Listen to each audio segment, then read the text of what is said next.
whatever is necessary to see that this problem is brought before the United Nations. Have you had any commitments from any nations in Africa to support you? I would rather not say at this time. But one thing I found in my travels, all of them look upon us as their long-lost brother. You realize the implication is that you have had such commitments when you say... This is your interpretation of what I said. Revealing approved information now. Episode 17. Love, peace, and blessings. Yeah, man. My kings and queens, you already know how it is. I'll be rocking out here. Hopefully everybody's straight. Staying out of trouble. Focus on their hustle, man. You know how we get down. We back with another episode. You feel what I'm saying? We're going to chop it up on a few things. Starting from Saturday games in the playoffs. And then we're going to get into the new show. What's it? The Last OG with Tracy Morgan and Tiffany. Shorty on a good ass run right now. She's killing it. And it's amazing because she come from nothing. And man, her story is just amazing. I'm pretty sure y'all already know it by now. A lot of people throwing shade at it and hating on it, but at the end of the day, get your bread, keep doing what you gotta do. This don't try to say a lot of negative stereotypes about black women, because our black women are queens, man, at the end of the day. So fuck y'all if y'all have a negative opinion about that queen getting that money. Or anybody else. I seen a lot of old heads talk about it, man. But we're gonna talk about that. We're gonna talk about what happened in Waffle House, how that young brother was a hero. Unfortunately, 4 lives were taken, but the murderer was a 29-year-old European white man, and he decided just to shoot up a Waffle House. Very sad.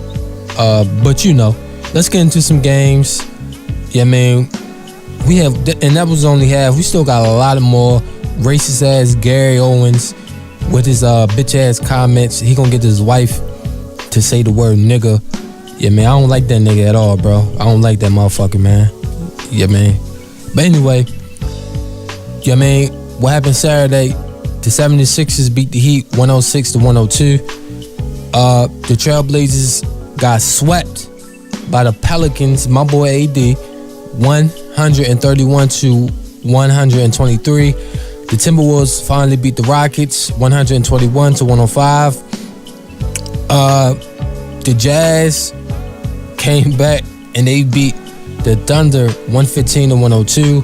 The Celtics beat the Bucks. The Celtics lost to the Bucks 104-102. That was yesterday. I don't really care about the Warriors in the Spurs game at all, but the Spurs got a win. 103-90. The Raptors lost to the Wizards. The Wizards got that dub, 106-98. We got that dub last night. I wasn't fully impressed with that game, but we did what we had to do, 104-100. The Rockets play today versus the Timberwolves. The Timberwolves are home. I got my money on the Rockets. The Thunder face the Jazz today. I got my money on the Thunder. I think they're going to answer back, especially Westbrook. I just believe in that, man. He said he going to shut Rubio the fuck down. And I be telling a lot of people, man, that Rubio, he not really appreciated, man. But we going to talk about it more. The Bucks versus the Celtics today at 7. I got my money. The Celtics home, so I would say the Celtics. But, it's just a good-ass playoff series. And Philly has a chance to knock off the Heat at home. I think it's a possibility. You can't sleep on that team, but it's a high possibility, and we'll see what happens from there. Also, we're going to get into some boxing, but right now, we're going to recap about the games that happened over the weekend. The Heat game, the Houston Rockets game, the Oklahoma City Thunder game, and my Trailblazers, followed by an interview of Anthony Davis, Rajon Rondo, and my boy Drew Holiday, man. Revealing approved information now. For those that didn't already enjoy the games, this is just a recap of highlights of what happened over the weekend, man. Revealing approved information now. Check it out. Check it out. Line as well as we take a look at our starting lineup presented by Kia. So it's Covington, Saric, Embiid, Redick, and Simmons for the Sixers. Talk to us about Miami. And all the pieces in place. We're ready to play ball here in Miami for games off for these two teams. Redick gets off the first shot. In and out it goes. And an offensive board. R.A.I.N for the first score of the game. A turnover right away for Miami in their first possession. Brett Brown telling us he was not surprised about Embiid's defense. Is so impressive from Game 3. How about the way he sprinted the floor that last possession? I mean, you see Johnson putting his head down and get to the front of the rim. But he makes adjustments, and Sarge missing a jump shot, and Whiteside going up high for the rebound. Dragic pushes, throws it up off the glass, and Johnson finishes it off. Boy, athletic move. Johnson running the floor. Now deflected by Richardson. And here's Dragic all the way. Thursday night, it was loud.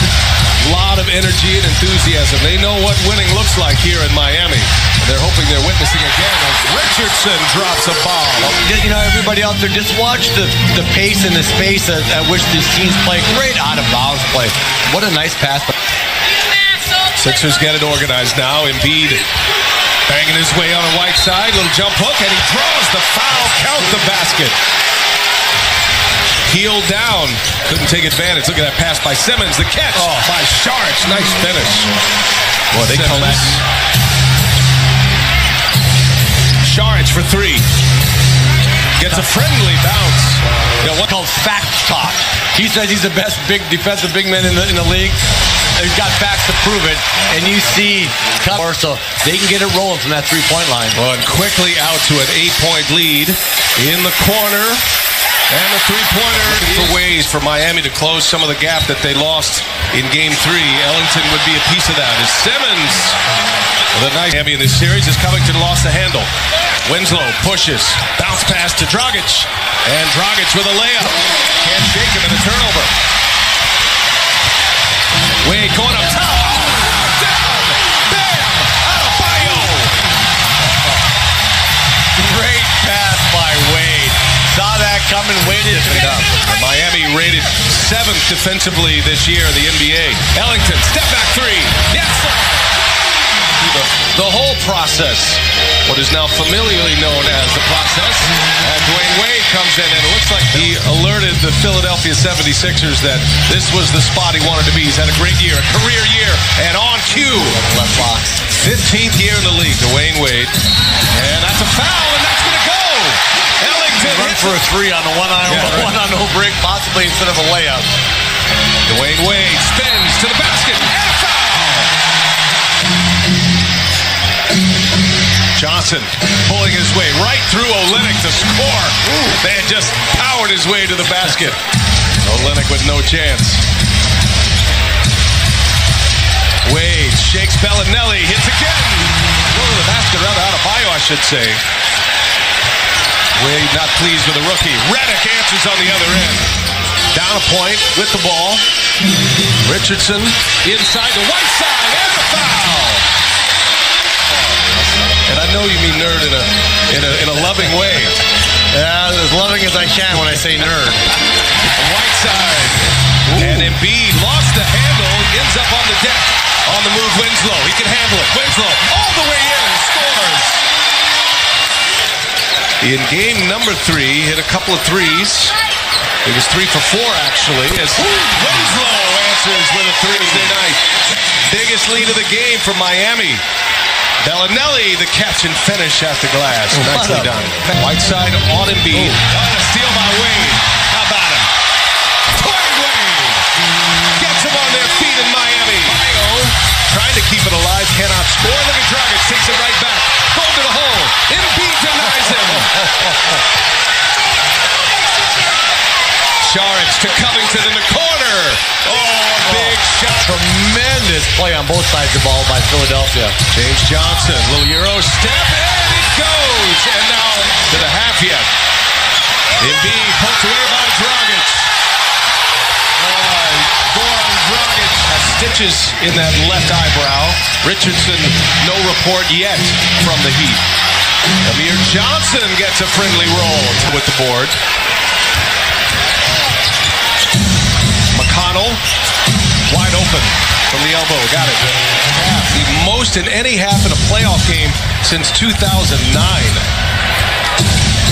Simmons backing all the way down. The shot so easily over the top of him.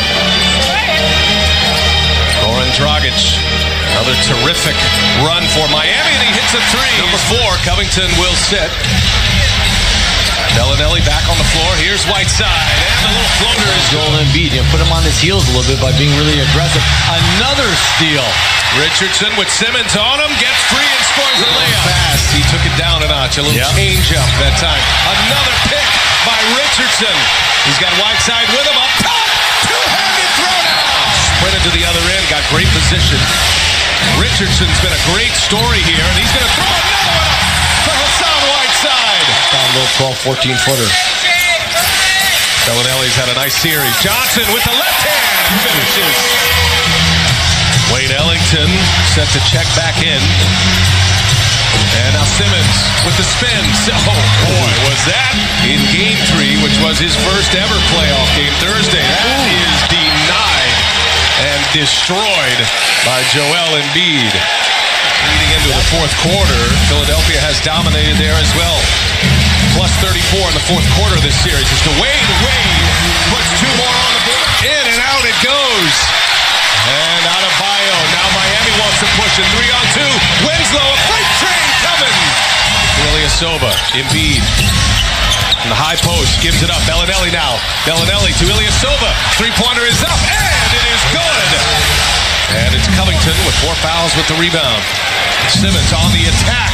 And Ben Simmons clears, knowing that the lob would be coming. Yeah, I thought Wade was going to shoot that. He got it to Whiteside, and then Embiid came up with a great pass.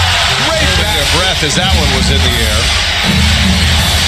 Miami down 4. Here's Wade, wide open. Dragic cleared him some space, and Wade delivers. Simmons looking for Redick. Redick on the take, and off the window it goes. This is the lineup post Embiid after the injury that had such a great run at the end of the regular season. Simmons, wow, was that a tough shot? 1980, you know who was on that list, Magic Johnson. So many comparisons to the two as Richardson banks one in for Miami. Hasn't been able to get too many good looks. He's got 11 points, but got that runner to go for him. James Johnson hits a big 3. Almost a turnover. Redick sidestep. Long 2. No. And it's put back by Ilyasova. Dragic gets Embiid on him. And there is Dwayne Wade who springs free. Nice cut from that. All right, EJ, thank you. Embiid misses the second 6-point game. Dragic on the push. And it is swatted by Embiid. Boy, that was the 3-minute mark. Dragic lines up a 3-pointer. No good. Away, can't finish. Whiteside can. Still a 2-possession game. Dwayne Wade on the take. He is fouled. Will they count it? Yes, sir, they will. Dwayne Wade. Richardson's got it. Josh Richardson finds Dragic. James Johnson will give it up. And there is Wade. And 2 more. Simmons all the way in for a 2-handed jam. The matchup he wants going against J.J. Redick. Here's Wade. Spins. A little fade away. And Dwayne Wade delivers 7. Redick wide open. Big shot. J.J. Redick. He's 6'10". Redick knocks them both down. 2-possession game. Miami's got to go fast. Clock ticks. Shot clock off. Richardson backing down McConnell. Comes up short. Richardson pokes it to Johnson. It comes up short. That is Simmons with a board. And Philadelphia is going to take this one home. Up 3-1 in a hard-fought win in Game 4. 106-102 the final. Up 3-1 returning to Philadelphia Tuesday. Has been outstanding when James Harden, Chris Paul, and Clint Capella even play. They're 44 in starters for Houston. Jeff Teague, plenty of playoff experience, but he's lost 10 straight postseason, 30-11 at home. Houston had the best road record this year at 30. Here's Chris Paul, 27 points in Game 2. Ariza lets it fly, and a great start for the Rockets. Now Butler.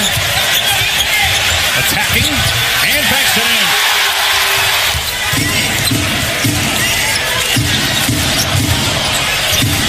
Paul doing his magic in the lane, make the playoffs. But with the Pelicans and the Clippers and now in Houston, he's used to playing in these kind of games. Here's Wiggins from outside with a block. Another rebound by Towns. Minnesota looking to push tempo. And Butler open. He buries it. Being an over and back violation. Now Wiggins. Out to T for three. It's there. And it's in. Got Gibson on him right now. Timer at three. Harden for three. And he drills it. He almost threw it away, though. Here's Gordon, the sixth man of the year. A year ago, has not shot the ball well. Minnesota led by 7 a couple of minutes ago. Ryan Anderson playing for the first time in this series. He's been out with an ankle injury. One of the hardest workers in the league. Butler, and he's starting to catch fire offensively. Anderson has some legs. He's got the last 6 for Minnesota. As Harden takes it strong to the goal. I love that. He struggled at shooting it, finished the second quarter of game 2. 25 total minutes. Gerald Green for 3. 35-point game. D'Antoni said, we haven't changed anything defensively with how we're attacking Towns. Wow, what a 3 by Gerald. Here's Paul working on Bielitsa, gets past him, lays it off the window and in. That's why as Paul's like, he cannot stay with me. There's the double on Towns, makes a good play though, finds Wiggins who strokes home a three-pointer. He missed the shot. He's their second leading scorer though in the series. Interesting lineup here with Derrick Rose, Teague, Butler, and Crawford around one center. Derrick Rose. And that basket by Rose, the first bench points for Minnesota. They go to Towns. His first shot attempt is an emphatic one. They only have 1 point off Houston turnovers in game 1. Gerald Green, this guy can't miss right now in the history of the league. Rose, man, has he been aggressive offensively in this series. Crawford, corner 3, goal! 2012, when Derrick Rose tore his ACL in the playoffs. And it's gone by here in the second quarter. It's the 4-point game, 36-32 Minnesota. Here's Butler, banks it home. Butler with the left hand. Gordon, blocked by Towns. Then off of Gordon, out of bounds. To the game. Here's Harden, got 5 points, make it 7. Harden, 3 of 6. Seems like a different life when he was coming off the bench for the Thunder. Rose driving, great finish by Derrick Rose. Green's got Towns on him now, and Rose reaches in, makes the good defensive play. Minnesota's got numbers. Rose gives it up, gets it back, and scores. 3 assists, Jimmy Butler on him. Butler trying to poke it away. Paul, so good with the mids in command. If you didn't appreciate Chris Paul before this year, I think those that were, as Rose connects again, I think they're struggling, but it's hard to make that excuse when you watch Donovan Mitchell and the entire Philadelphia 76ers team. Anderson on his back, and Teague didn't get it to him. Gordon can't leave him open. Eric Gordon for 3. The trigger, if you're directing the ball, let him touch it. He touches it here, and he goes to the left hand, and he drops. Big thrust. Tom Thibodeau's remarkably patient with his young guys. 6 points for Towns, all in the second quarter. Gordon, splash on it. And top 5 all-time in steals per game. Teague, that was a tough shot over Capella. And we'll hear what Paul, Jalen, and Chauncey all have to say about that with Beadle coming up on Toyota Halftime. Here's Hart, strokes it down. And meanwhile, Jimmy Butler is holding his left leg. He is down on the other end. Ariza's 3 makes it a 1-quarter workout for both teams because Markkanen is terrific. Nice finish by Capella with a finger roll. 6.5 points per game in this series after 21 points per game during the regular year. Paul gives the Rockets the lead at his average in this series. Here's Teague driving, and it's good for Jeff Teague. Harden 4 for 11 from the floor, coming off a 2 for 18 game, but then a beautiful rebounds for Towns.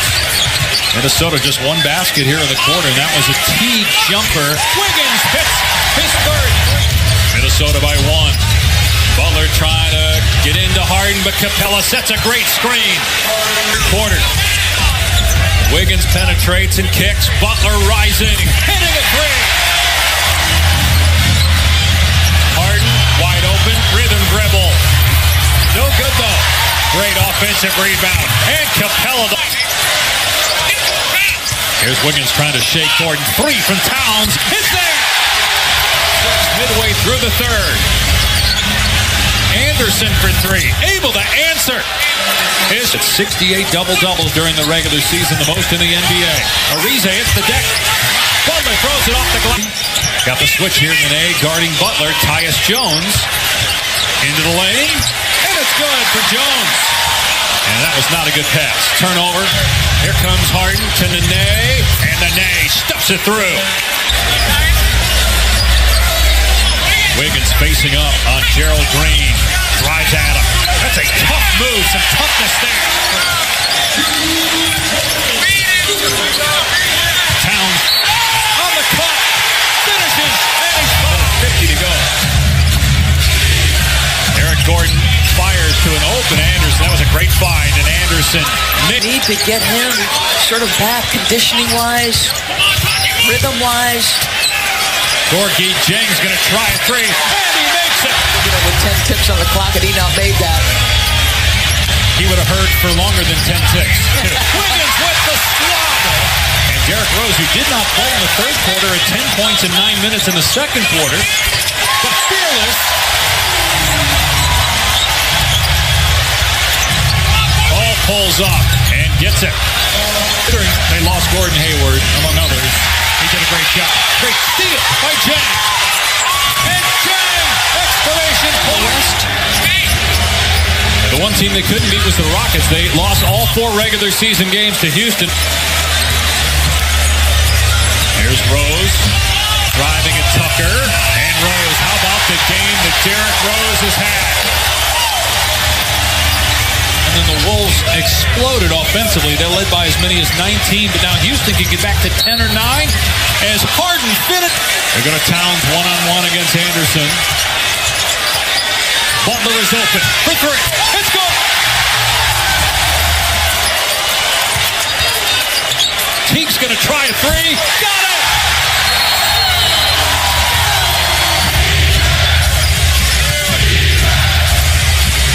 Ball in the paint. Stops, pops, and hits. He had just 5 points in game 2, all in the first quarter. Harden goes into Towns. Towns on Harden again. Wiggins, spot up 3. On target. By Capella. Gordon banks it in. You don't say that. They got to get a stop first, though. Because of Derrick Rose. I've seen him look over here a couple times, and he said to you when we saw him in the hallway before the game, the speed, the explosion, the power, and he makes the 3. So does Butler. 15 threes for the Wolves. Brooks for 3. Tapped out to Bielitsa, and that'll do it. The Minnesota Timberwolves playing their first home playoff game since 2004. Win their first game of the series.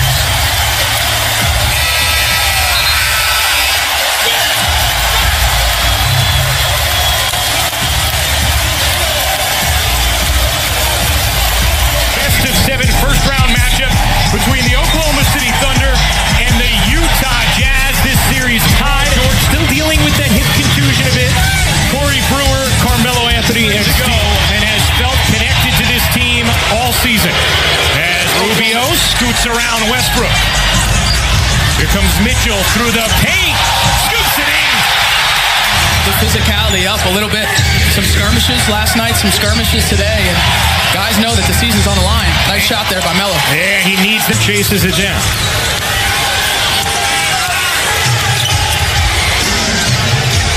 The little bunny is good.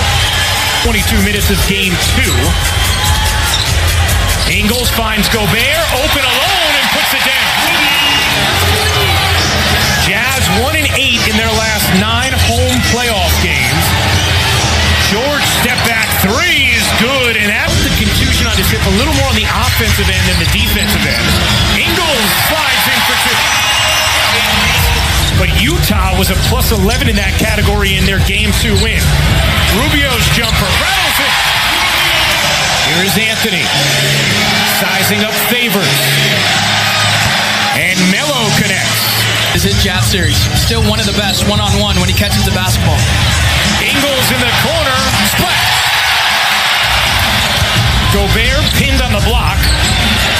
Great ball fake from Rubio. Frees himself for 2. Rubio, confidence in his handle. Finds Mitchell in the corner. You bet. On a 3. 7 of 8 from the floor and have assisted on all 7 of those field goals. Nice find from Rubio to Favors. Westbrook will pull up and hit. For energy, but Oklahoma City needs to have a little bit more resistance. In the corner, it's Brewer. He got it on a 3. And finds Anthony on the move. He'll give it up. Nice movement here to Patterson. He got it on a 3. Westbrook, explosive, kicks. Patterson hits. An 11-0. Or carrot detail in the open now. They need a little more from Russ. This time he dumps it off to Adams. I love the way he's playing. Run in the third quarter of Game 2. Crowder's pull-up is good to end that dance from the... Westbrook just lost it. Trying to get it back. Astutely shovels to the corner for Felton. On a 3. Duty over there with Billy Donovan. Of course, be working the NFL draft for us next week as Felton buries it through. Shot clock down to 5. Exum looking to motor pass Felton, who hung nicely, but Exum uses the length of the offensive end. Favors a free agent to be as Exum throws it away. George slinking ahead and powering it down.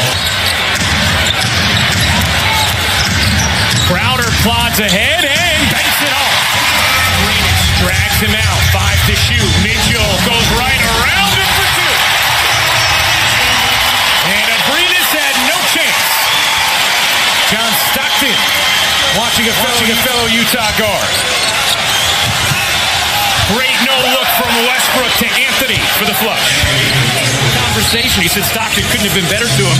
He was sort of preparing him for being cut and what it was going to take mentally to continue to happen once he came back from injury for good. Rubio sees O'Neal. He got it. Rubio off one leg. Why not? Do you see the difference in that play than the one we showed out of the timeout in the first quarter? Activity by Russell Westbrook to make that pass a little higher, and weak side D by Carmelo. But this is something special, man. I mean, Utah brings it. It's outstanding as Brewer skies in for the putback. It reminds him of a collegiate atmosphere, and these fans, most of them on their feet. Rubio puts it in.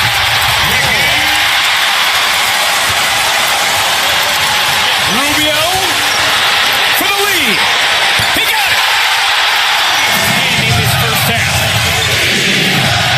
After a fast start, he is quieted in the second. George pushes off and lays in.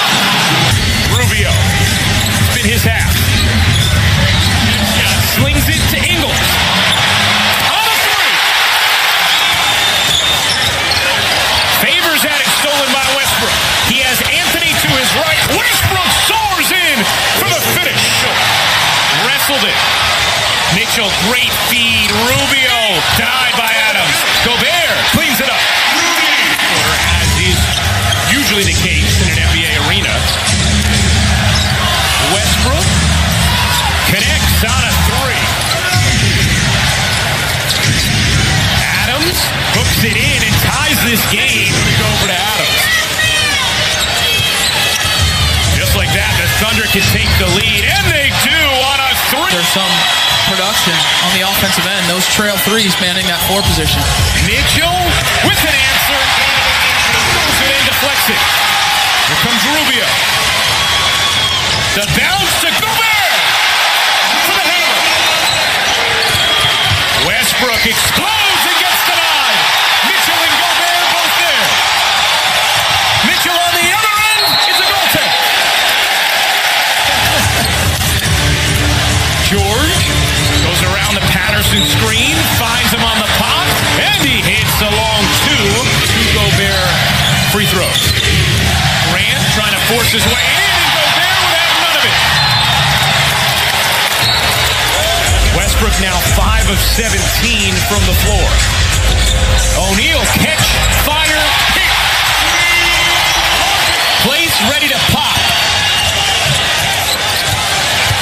Gobert!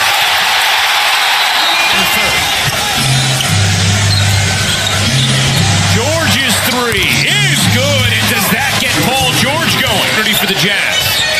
Ingles has the mismatch on Adams, separates, can't finish, follow good. No. Gobert flags it down, Rubio heaves it, and hits it! Grant will take it this time, but no.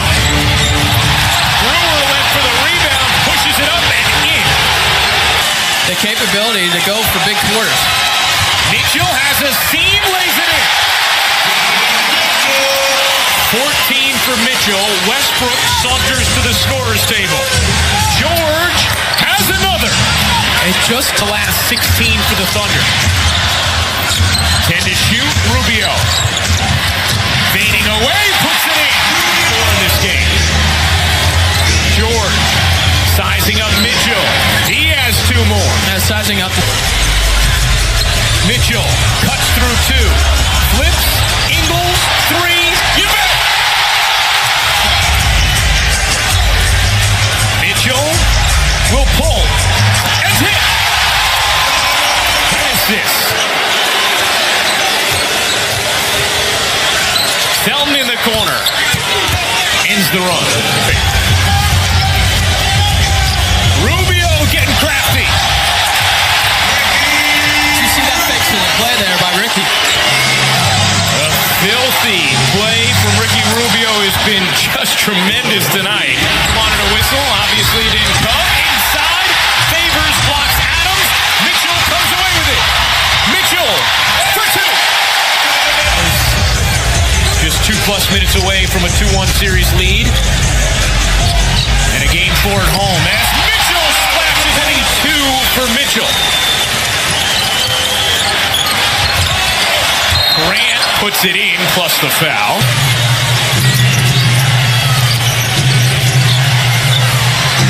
Ferguson hits the 3. Pretty cool stuff. Burks puts it in. Third.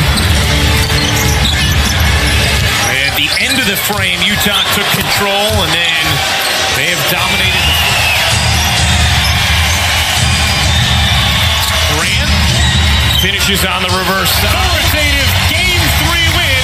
Take a 2-1 series lead over the Thunder.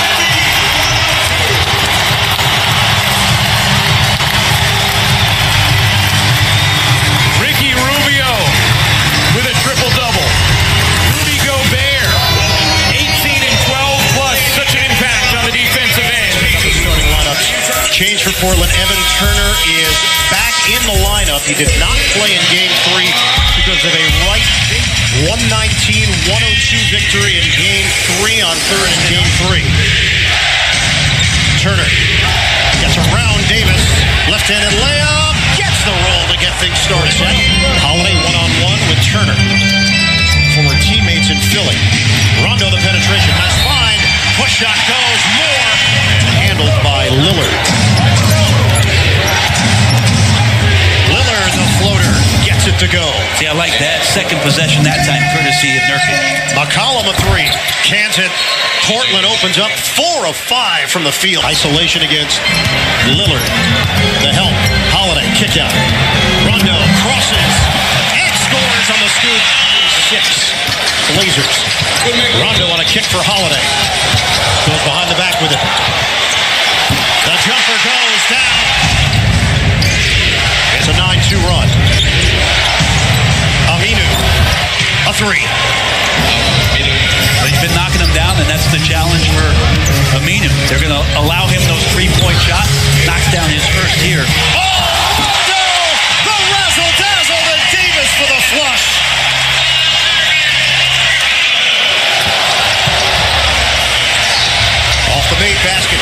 into it quickly.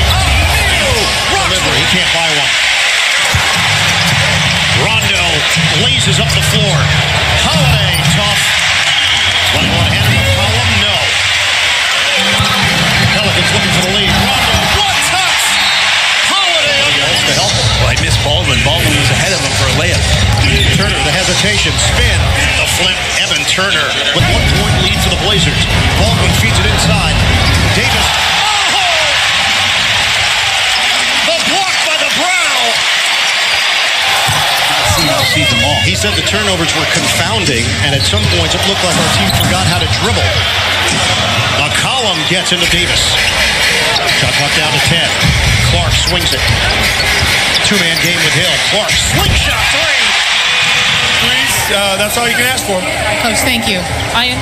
All right, Jamie, thanks very much. First attempt for Mirotic. McCollum takes it all the way. First minute of play here in the second quarter. Miller catch and shoot. Sticks it. A three. Rondo. Collins moves it. Lillard the catch. And nobody there is Murray's. You mentioned it. Terry Stott said no fear from him. Drew Holiday for the contact. Holiday. Oh, pretty. The handles and the finish. Drew Holiday. Turner, height advantage on Rondo. Drives in and puts some English on it. First. Lillard picked up by Hill. Help from Rondo. Cuts off the angle. They give Turner the three. He nails it. On Hill. Cut off by Davis. Rondo to the rim. Oh, Anthony Davis on the alley-oop. Rajon Davis. McCollum nails the jump shot. The league in this series. Rondo to Davis. Looked like he was going to have a clean look. Instead, he'll just take the fade away. Rondo doesn't take the three. Drives in and scores on a scoop. And the 44-38. Lillard tried to slam it. Nurkic had it knocked away. The cut and slam. Aminu To go here in the second quarter, and I got to say, Ian, this is a good showing here from Portland in the first half. As McCollum misses the runner, Nurkic again, great activity inside. Good night, boys. I think you could develop that over time. It hasn't happened yet. Aminu, a three. Al Thursday night. New Orleans shot 57% in the first quarter. Their percentage here for the Pelicans. Yeah, all of that being said, and Portland sitting here in a one-possession game. McCollum, creative. C.J. McCollum watched by Holiday. Nurkic. Contact, spin move, gets it to go. Again, it's Collins. Nice team defense there. Turner the dribble drive, and he puts it down for Portland. 10 to shoot. Rondo, cross, dish, Mirotic, dives to the rim. Happy with his team's competitiveness and them not backing down against the Pelicans. He said this is what playoff basketball is all about, right? Underway in the third quarter. Holiday works his way in for the points. Coming from close range. Holiday's got 16. Lillard makes a cut, and it goes down. Truth's about get away from it all, get back to playing ball. Off the jump. Holiday darts down. Anthony Davis has 18 points. New Orleans has its largest lead of the night. Lillard to the rim. 4 of 10 from the field. The assist number's way down. Davis. A three. Bottom. Rebound snatched by Mirotic. Moore lost the handle. Recovers. Saves for Mirotic, who drives in for the bucket. New Orleans shooting 60% as a team. Mirotic a three. Bucket. 5 seconds to go, Bird. Look at where their offense is. Yep. Aminu a three. He's got it. Not exactly the way they drew it up, but it's 76-67. Davis camps out. Scores. Not a whole lot. This is not the team we saw in the regular season. Cousins was a part of it. McCollum is fouled. And an opportunity down. Denied by Mirotic. 74-72. Holiday a three. Anybody can steer the ship when it's calm, but when it's rough, we're going to need a leader. He has been that for them and more. Lillard trying to Hill and Davis for the Pelicans. Lillard gives it up. McCollum squares, connects, and a foul. He's got 23 points. Rondo back in for the Pelicans. Rondo, ball fake. Rondo banks it in. 93-82. New Orleans trying to keep Portland at arm's length. Anthony Davis sticks it. 11 of 13 from the field. Anthony Davis. We're down to a minute and a half to play in the third. Baldwin cans a deep one. Has cut the New Orleans lead to 10. Rondo penetrates. Out of the corner, it's Hill. Bottom on a three. All right, Jamie, thanks very much. The bucket by Nurkic to get the scoring started here in the fourth. McCollum's three is good. That's 11 now for the Pelicans. Inside an uncontested jam screen. Turner lost him. Holiday rims out. Davis the offensive board. Oh, he throws it down. We now trail by 6, just under 7 minutes to go. Fourth quarter. Aminu a three. He's got another. 110-107. Holiday the dribble drive and the bucket for Holiday. McCollum up 12-109. Pelicans. Holiday has his pocket picked by Aminu. Streaks in for the bucket. Minutes to play. Holiday gives it up. Davis. A foul call. He spins again on the baseline to score. 10 points in the quarter. Anthony Davis. Count it for three. The turnaround is shocking. But it grows over the course of the game. McCollum. Holiday. Off the hesitation. Circles. Slam down. San Antonio series if they get a W here. Holiday a three. Yes. Late in the third quarter. 185. Eventually cut it to one. Aminu hangs and hits. 5 left here in New Orleans. McCollum drives in around Holiday. 4-point lead for the Pelicans. Shot clock down to 5. The Holiday pull-up. Bulls up to Aminu. Aminu blocked by Davis. Pelicans 15 seconds left. McCollum to the rim. Can't finish it. Mirotic the board. The Pelicans will dribble out the clock with Holiday.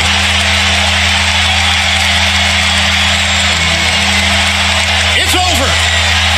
The Pelicans fly into the Western Conference semifinals. A stunning sweep of the number 3 seed, the Portland Trailblazers. You want to say like real close to me or? What, you want to say really close to me? No, I want to. Okay. Direct your question to the player that you have in mind up front, right on the left corner. Rod Walker, New Orleans Advocate. AD, have you ever seen Drew playing with this much emotion? I mean, he was chatting it up with a fan tonight, and have you ever seen him play like this? And what do you think's got into him? Not to the point where, how you say, he's, talking to the crowd, but he's in a good place, man. He's playing well. He carried us tonight, made some big shots in timely situations, and he's doing it on both ends of the floor. I think he's doing a great job on both their guards, who are very tough to defend, very tough, can score well, but he's doing stuff that he's always done, great defensive things. Will Guillory, NOLA.com. AD, you've been with Drew longer than anybody else on this roster. What's it been like seeing, after everything he went through the past few years, for him to have this moment on this stage to play the way he is right now? It's been great. It's been great. All he wants to do is play basketball. And now that everything that was going on with him is, kind of squared away and doing fine, he's just focused on playing, and he's playing at a high level. Second round. Anthony, it seems like Portland tried to focus on you on defense after game 1. Did you feel as a team that maybe other players should take more role offensively, not you? Anytime I step on the floor. Teams try to game plan for me, and all these guys step up. Nico made big shots. Doe made a big three. Some big layups. Drew, of course, played Drew basketball. Ian made tough shots. Etwan. All those guys. Darius hit a couple threes. All these guys stepped up, and they know that the ball's coming to them. The more teams try to take me out, the more these guys step up every night, and they kind of continue to do it for the rest of the series. On the left, please. I think I saw a stat for R.A.I.N that since the playoffs last year, road teams are like 6-37. Oh my God! But the games that you've played in, the two in Chicago last year, and now these two, we keep asking you about it. But that whole playoff Rondo thing, do you really think there's something to that? I don't think it's too much to it. I think it's a level of focus that the teams I've been fortunate to play with. The focus that we bring on the road. I was telling other guys on commentary that I know Dame and CJ said they texted the other night, but after the game one, AD and I and a couple other guys are watching film together in the training room. So coming together on the road, I think it's great for team chemistry, and I think that's what has allowed us to get these 2 wins on the road. And just to follow up here I know it's just 2 games, you haven't won the series or anything yet, but the fact that not many people gave you all a chance coming up here to do this, how much confidence can that be, the fact that you, in essence, kind of defy the odds, or at least the prognosticators? Like I said after last game, we got a ton of confidence. We had confidence coming in. We're a great road team. We know that. And they just come here in a playoff situation, this crowd, with this type of team, we're satisfied that we got both of these wins, but we know that the series isn't over. They beat us on our home floor, so we got to go home and take care of business in front of our crowd. But we got all the confidence. We had confidence before coming to the series. We knew if we just got in, no matter who we played, we're going to give team problems because how much confidence we have in ourselves and what we able to do on the floor, on both ends of the floor. But I think just winning 2 games on the road in a hostile environment just gives us even more confidence. R.A.I.N, Mark Schwartz, ESPN. Everyone in here seems to agree with one thing, that Drew doesn't get much credit, even though he's among the top two-way players in the league. First of all, why do you think that is, and how is it possible that he is doing what he's doing on defense against 2 of the most explosive players in our league?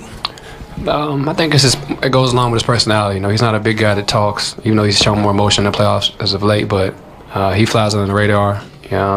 He's playing in a small market the last couple of years, and what he went through with his family, people probably look over him, but I was excited. When I first started to play with Drew, it was this past summer in Kentucky, and I loved the way he played without the ball. He moved, and he looked like he belonged in a different offensive system, but he's a hell of a player, especially both ways. I get better offensively when he checks me in practice, so it's just been fun. And getting to know Drew this year, he's a great person, even a better person off the court than he is on the court, so I can't say enough about what he does for his team on both ends of the floor. Back right. For R.A.I.N, what has this team done to be able to be so composed in some of the big moments? It seems like the louder that crowd gets, and when you need to respond, you or Nico or whoever hits a shot every time you need it to. We believe in each other. That's the biggest thing that I can ask of any of my teammates and vice versa. We continue to trust one another on both ends of the floor, but not necessarily making shots. We're able to get stops defensively, and we're getting stops at a timely manner when we need them, and that's allowing us to get out on a break and get easy shots offensively and execute. Up front. Will Guillory, NOLA.com. I was just wondering if both of you guys can kind of reflect on the journey from where you guys were when DeMarcus first went down and trying to figure out what it would take to get to this point, and now being where you are now, winning these first 2 games. I think it was tough for us when he first went down. He's a big key part to our team. He helped us win a lot of games, but when he went down, we had to try to figure out, how we wanted to play. Of course, a lot of our offense was going through him, top of the floor and in the post, and then we playing off of him. But we just had to change the way we played. Start running, start playing faster. Change our defensive schemes a little bit, offensive schemes, and was able to figure it out. After we lost, I think 4 or 5, we ended up winning that OKC game and figured this is how we're going to have to play, and just been doing that ever since. What he said. Cool. Thank you. Thank you.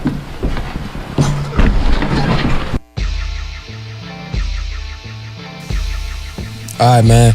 So that was just recaps of what was going on. My assessment on it all. Really, I only care about the Pelicans advancing and AD. He's back facing the Warriors. He faced the Warriors in his playoffs before, and the Warriors, they swept my boy AD. And a lot of people already know that Anthony Davis and LeBron James is my favorite players in the league, most definitely. I think AD is the future. I'm very advocate of saying it, but you have a lot of people online that denied it, and they said Karl Anthony Towns is better. They said Greek Freak is better. They said all these other guys was better than AD because of, injuries. But real fast, it said Kawhi Leonard trade to the Spurs. The Spurs were a bad move and huge boost to the Celtics and 76ers claim. Well, Greg Popovich is trying to move Kawhi. That's just a rumor. You can't really believe shit until it happened.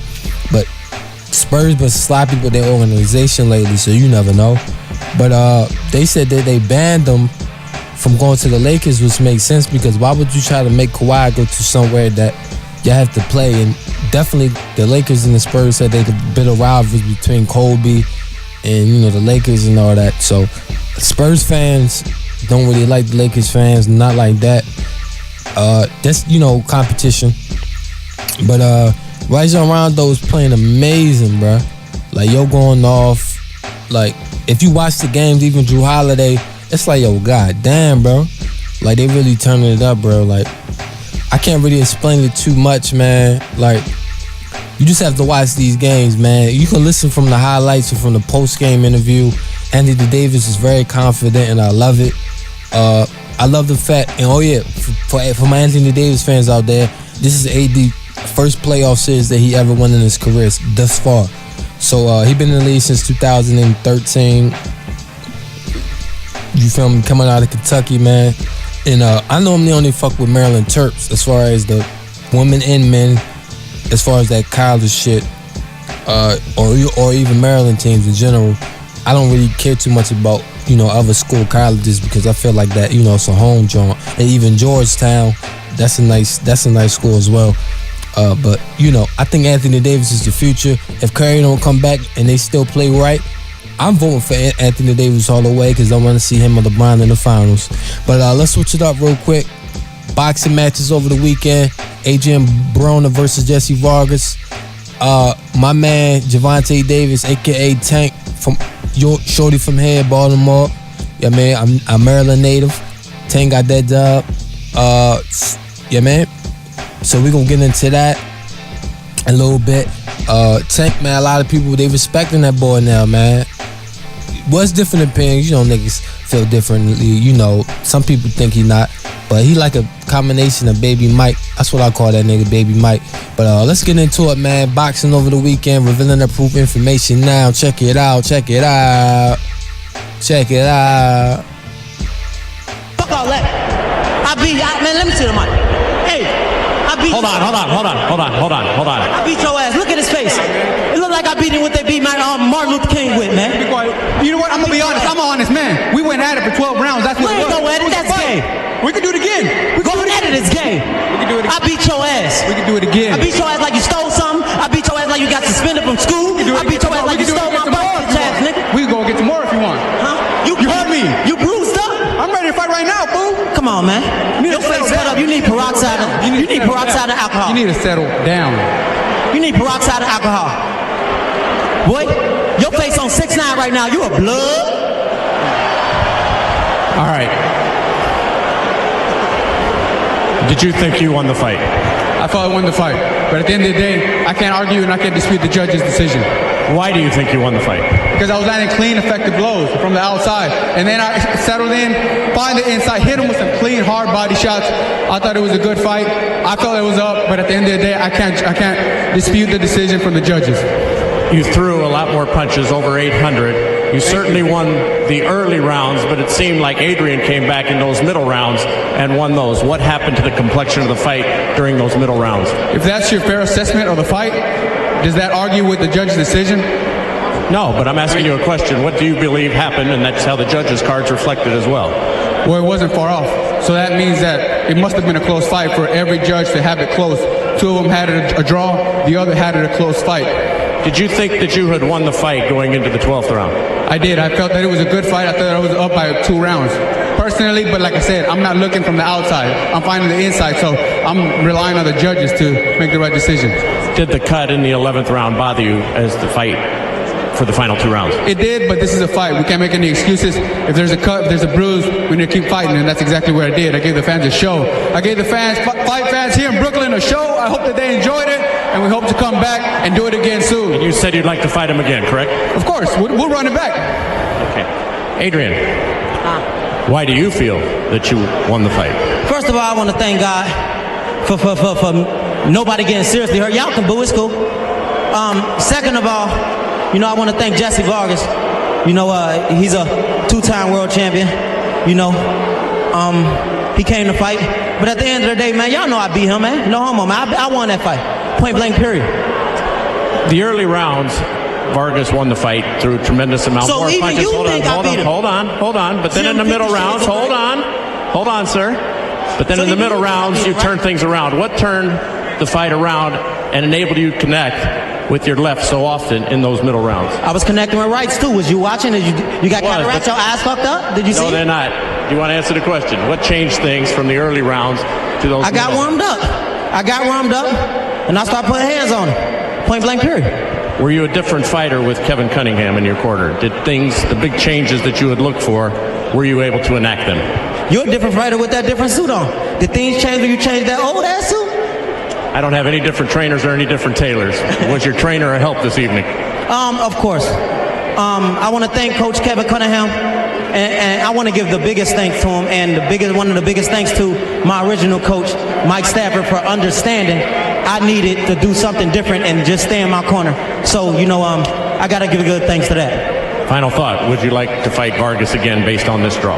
Hell yeah, but let's go to my town. You know, I want to fight him where I'm from. There's hella Mexicans and shit in here. Everybody keep booing me and shit. They want rice and chicken. I want some motherfuckers that want some conies around me. All right. Adrian, thank you. Well, I issued the apology before he took the mic, and I'll issue another one now. Adrian Broner is a man with extremely good boxing ability when he chooses to show it, but as a sportsman, I'm afraid he is an utter shambles, because every time you see him in a hard fight where he does himself credit, Marcus Maidana, Mikey Garcia last time, and Jesse Vargas this time, when all he needs to do to step away from it with his reputation enhanced and maybe attract a few more. All right, Morrow, thank you very much. Tank, terrific effort tonight. From your perspective, after what had happened on the Mayweather card to where you are now, what changed? First off, I want to thank God. You know, I want to thank my promoter, my management, R.A.I.N. I want to thank my home team. I want to thank the beautiful people that came out tonight and also watched on Showtime. But what happened was, on the undercard of Mayweather fight, you know, I wasn't focused. This was my second time fighting on Floyd Mayweather undercard, so it got to my head. But I went home, looked over, and conversated with my team. It was time for me to move out of Baltimore and open up a new camp, and I got focused, and now I'm champion again. So was that a good thing for you to have happen at a young age because you recognize how precious these opportunities are? Yes, sir. It's always bumps in the road, you know, going to, you know, being successful. It's all about how you come back, and tonight showed I'm a real champion. How much did Kevin Cunningham help you coming into your camp and being a part of your training staff?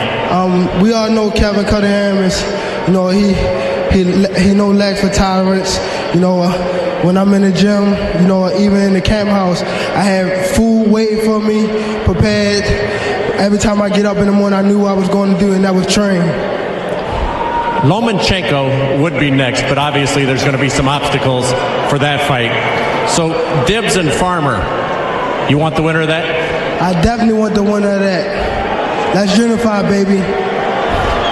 Tank, congratulations. Great to see you back. Thank you. All right. Well, that fight coming up for the IBF title between Tevin Farmer and Billy. The Indians going for their second straight win over the Orioles on Earth Day at the ballpark in Baltimore. The Orioles wearing green letter jerseys and caps for this one. We pick up the action in the first. No score. Manny Machado facing Corey Kluber. There's a long drive, and the Orioles strike first. Number 7 for Manny Machado, his second in the series. It's 1-0 Baltimore. Third home run allowed by Corey Kluber on the season. If you're a starting pitcher and you're going against Corey Kluber, knowing that you're matching up against him by 1. Although Ramirez is bidding to tie it up, it is gone. A home run. It just did clear the 21-foot wall in right field. And Ramirez has home run number 6. And we are back to even at 1 apiece. As he says, you get that one cookie, you don't want to miss it. He clobbers this one. Deep left center field. Goodbye. Just like that, Machado has tied the game at 2. Well, now it's Michael Brantley's opportunity. He's 0 for 2 today. And Brantley scorches one into left field for a base hit. Lindor coming around third. He's going to try to score. Gentry's throw is not in time. Throw back to second base, nowhere close. And it's 4-3 Cleveland. A one-run game, these are the kind of at-bats you worry about. What a job by Corey Kluber. A great at-bat by Santander, but Kluber prevails. Here is Jose Ramirez, the 2-0. Swung and it blasted to deep right field. Away, back and gone. Jose Ramirez with his second home run of the game. And there is a game breaker right there. Cleveland 6, Baltimore 3 here in the ninth. The Indians take their second straight over the O's, winning at 7-3. Corey Kluber wins his third straight start, giving up 3 runs over 7+ innings. Jose Ramirez, his 7th career multi-homer game. Yan Gomes, 3 hits and an RBI. Manny Machado extends his hitting streak to 10 games in the loss. All right, man. So basically, my thing is this, bro. My quick assessment, before we get into the break. And Adrian Bryant, I fuck with y'all a little bit.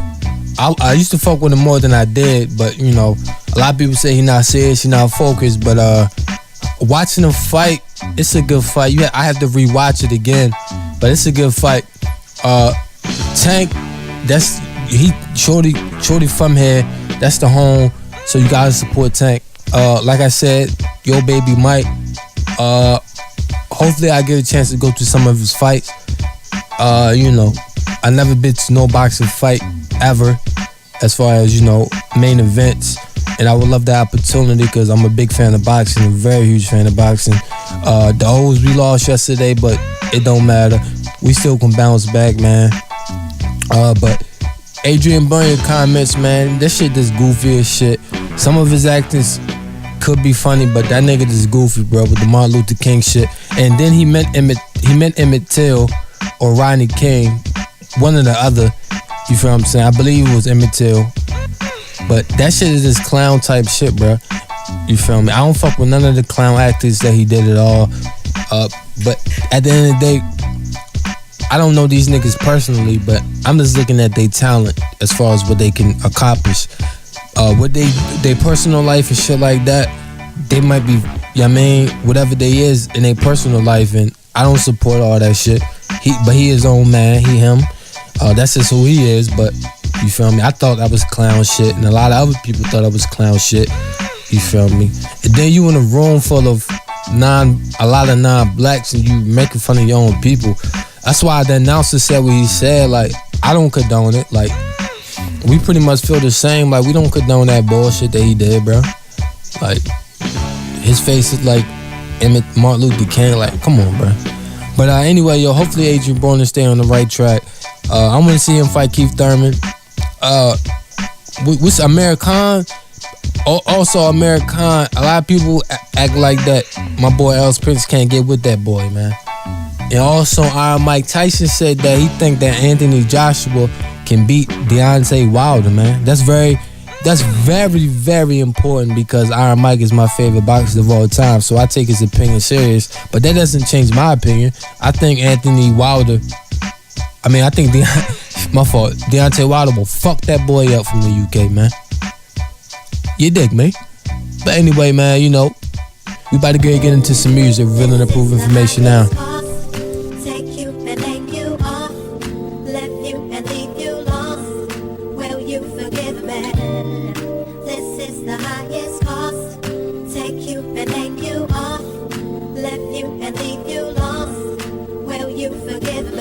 I'm from a state with the crab be the logo, and niggas fancy senses, dopes in the polos. Don't forget them camos, nigga, that's a no-no. And if you on the block hustling, don't talk to Popo with the Frank. Yeah, I'ma go slow, sipping on that Z-Quil, acid small as dope.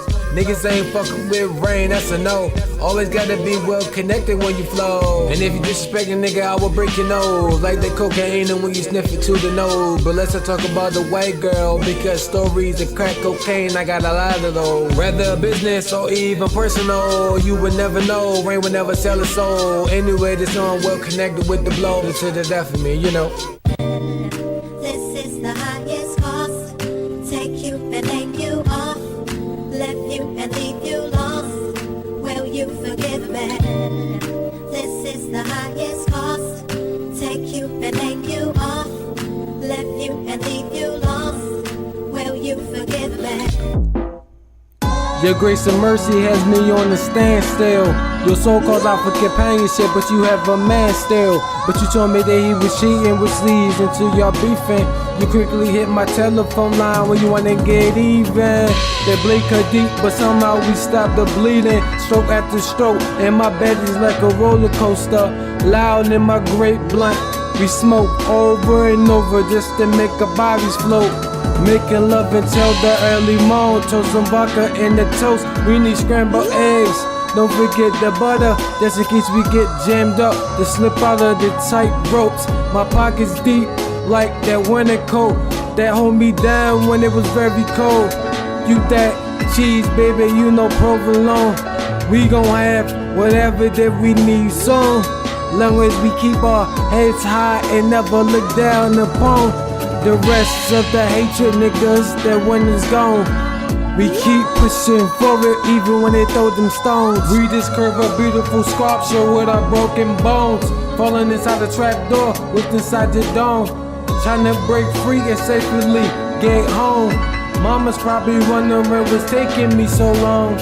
But I'm trying to prolong and keep moving on. Sweep our problems away and laugh at them another day. Whenever we decide to jump the broom, I hope my footwork is on point like RG3 before the injury. Hopefully my low ones help me up if I decide to jump too soon. 7 lane, let's make love on the sunset. Fireworks and chocolates before noon, and explain both sides. I'm a Gemini, and we make love when it's heated up before it's ever June. That when the flow, man, is oh so cold. Just grow and don't remain cold. It's heated up, man, the atmosphere is cold. If it gets polluted, it would never grow. It's evolution at its best. 7 lane. Live that life and serve God and I'll be happy. All that other shit is fucking irrelevant. Materialistic shit ain't gonna get you nothing but in a hell full of fire. That ain't what the fuck I desire. So when my son kicking them into let your balls off the top of the brain, I can salute God up in the air. You gave him my gift. Bad faces turn to good smiles. I haven't been this happy in a long while. Pops told me that the world is mine, and I'm his son, so it's only right that I shine. Young, wise, and gifted, I don't worry about what I'm getting on Christmas. The inner self told me that I can't spit this lyrical intention to show you I ain't tripping at all. I think he did what he did with some bitch ass shit. You know what I'm saying? I give the man his props, but he's all about money. I mean, it's all about motherfucking money, man, and that money shit is like, you know, bro. I believe in myself, I believe in my team, I believe in the wealth, I believe in the motivation as key. So when I open up the door, I want y'all to know it's me. What more can I say to thee who don't believe? Rain will kill you niggas with ease, but nigga please, let me continue my story of success. Hopefully I will meet that. See, I wasn't your brightest as a young child. I'm talking about school, education in a while. Never thought about intentional things. I just thought about the future like diamonds and rings, Lexuses, driving in my car. It seems that the kid has high admiration. It be whatever you be, but never see that I will talk shit to you niggas like heavenly. Father, can you watch me do my thing while I'm standing on earth? Be patient, cause good things will come. I'm just trying to tell you niggas that savage is number one. We coming with some shit that you can't fathom my stomach. I put this on y'all niggas, you will love it.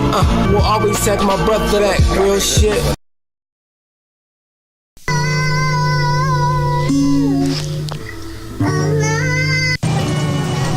No more dope pills, crack, or heroin.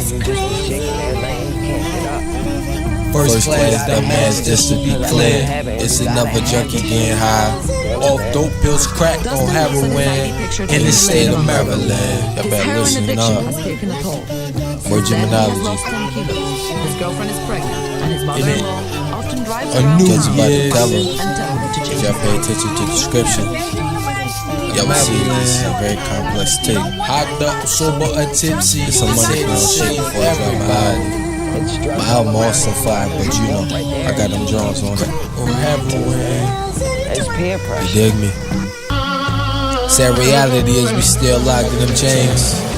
Nobody care if we die, nobody wanna make real change.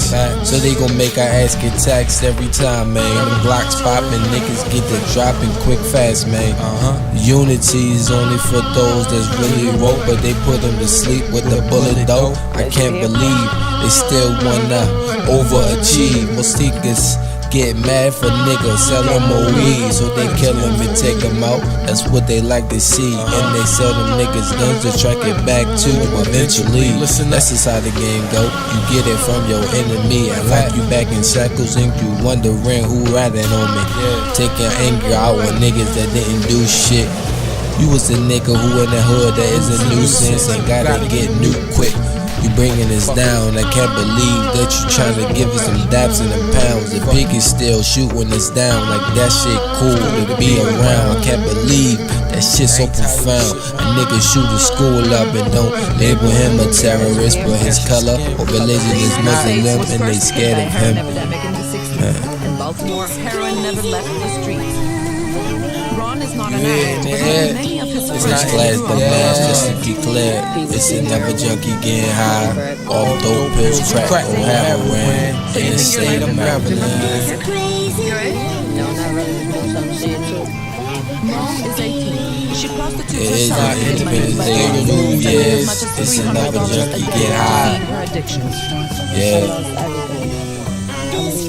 Hot up, sober or tipsy. It's here to save everybody. What up, Smokey?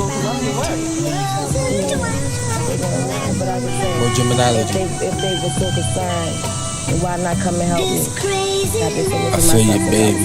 Yeah, shit is crazy.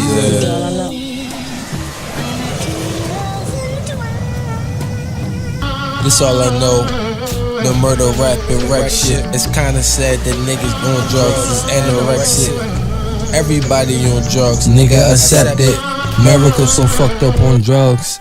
Hey, yo, what's up with y'all? Revealing Approved Information now. We back in the building. I appreciate everybody that comment, man. Like, real talk, man, mean a lot, man. The fan base is growing, music-wise, in the podcast. I'm getting a lot of good reviews, man. Every time y'all comment, you know what I mean? It mean a lot personally because y'all taking the time out y'all day. Some of these podcasts, they like 2 to 3 hours, man. Like, for y'all to even do that out y'all day. Like, I got family, my first cousins and shit like that, or even close friends, they don't even take the time out to listen to a 3-minute, 2-minute, 4-minute song. So for y'all to even do that, man, it really mean a lot. And I'm trying to work on some of these projects. Shout out to my man Malcolm. I mean, he's an upcoming comedian, this all-around entertainer. He's very dope. We're gonna be doing a lot, and y'all gonna see a lot of him, man. He remind me of that vintage type comedy, man, like that Eddie Griffin type swag. Like he got that type of shit in him, bro. Like, what's your name? Carmichael. Like my man Malcolm, you very creative. His comedy is marketable in all types of different fields, and I think, man, he's just a talented brother. We're gonna be working on a lot of shit, and we trying to put together this all-star team. I'm just waiting on the clarification of my man Kayvon to see if he down with it, and my little brother Derek as well. But we trying to make these power moves. We got a lot of the entertainment coming for y'all. When I started off with the podcast, a lot of people wasn't really expecting it, or they didn't fully believe in the vision until it happened. But me, I have the vision, and I just, you have to relax with it and not rush it. But we're gonna talk more about that. But right now, we're gonna switch it up off of sports, and we're gonna get into what happened in Waffle House. This young brother, 4 died sadly once again, but this young brother refused to keep letting more people die. He put his life on the line for the people and he worked at Waffle House, bro. Like, he don't have to do that, bro. You feel me? He didn't have to do that. But death could have been a result if he didn't move action as well. But, bro, he put his life on the line. At the end of the day, you put your life on the line, bro. You're a young hero, man. I respect you, brother, highly. Let's get into the story. Revealing improved information now. The shooting at Waffle House, 4 killed in Tennessee. Sad story, man. Check it out. A manhunt underway in Antioch, Tennessee, after a gunman kills 4 people and injures 4 others at a Waffle House restaurant. Here's what we know right now. Police are asking for the public's help in finding 29-year-old Travis Ranking.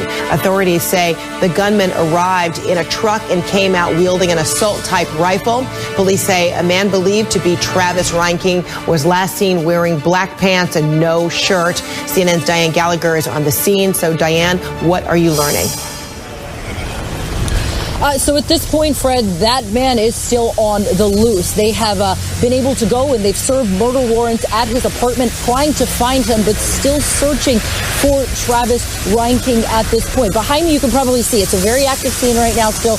We've got dozens and dozens of officers, emergency vehicles, still sort of investigating, looking through the scene here, trying to figure out exactly not just what happened, but why this happened. About 3:25 in the morning, police say that Travis Ranking came into the Waffle House parking lot. He was in his pickup truck. He was nude with the exception of wearing a green jacket and had an AR-15 style weapon with him. He got out of his pickup truck and began firing in the parking lot, killing 2 people in the parking lot. He then went inside the Waffle House there behind me, began shooting in the restaurant.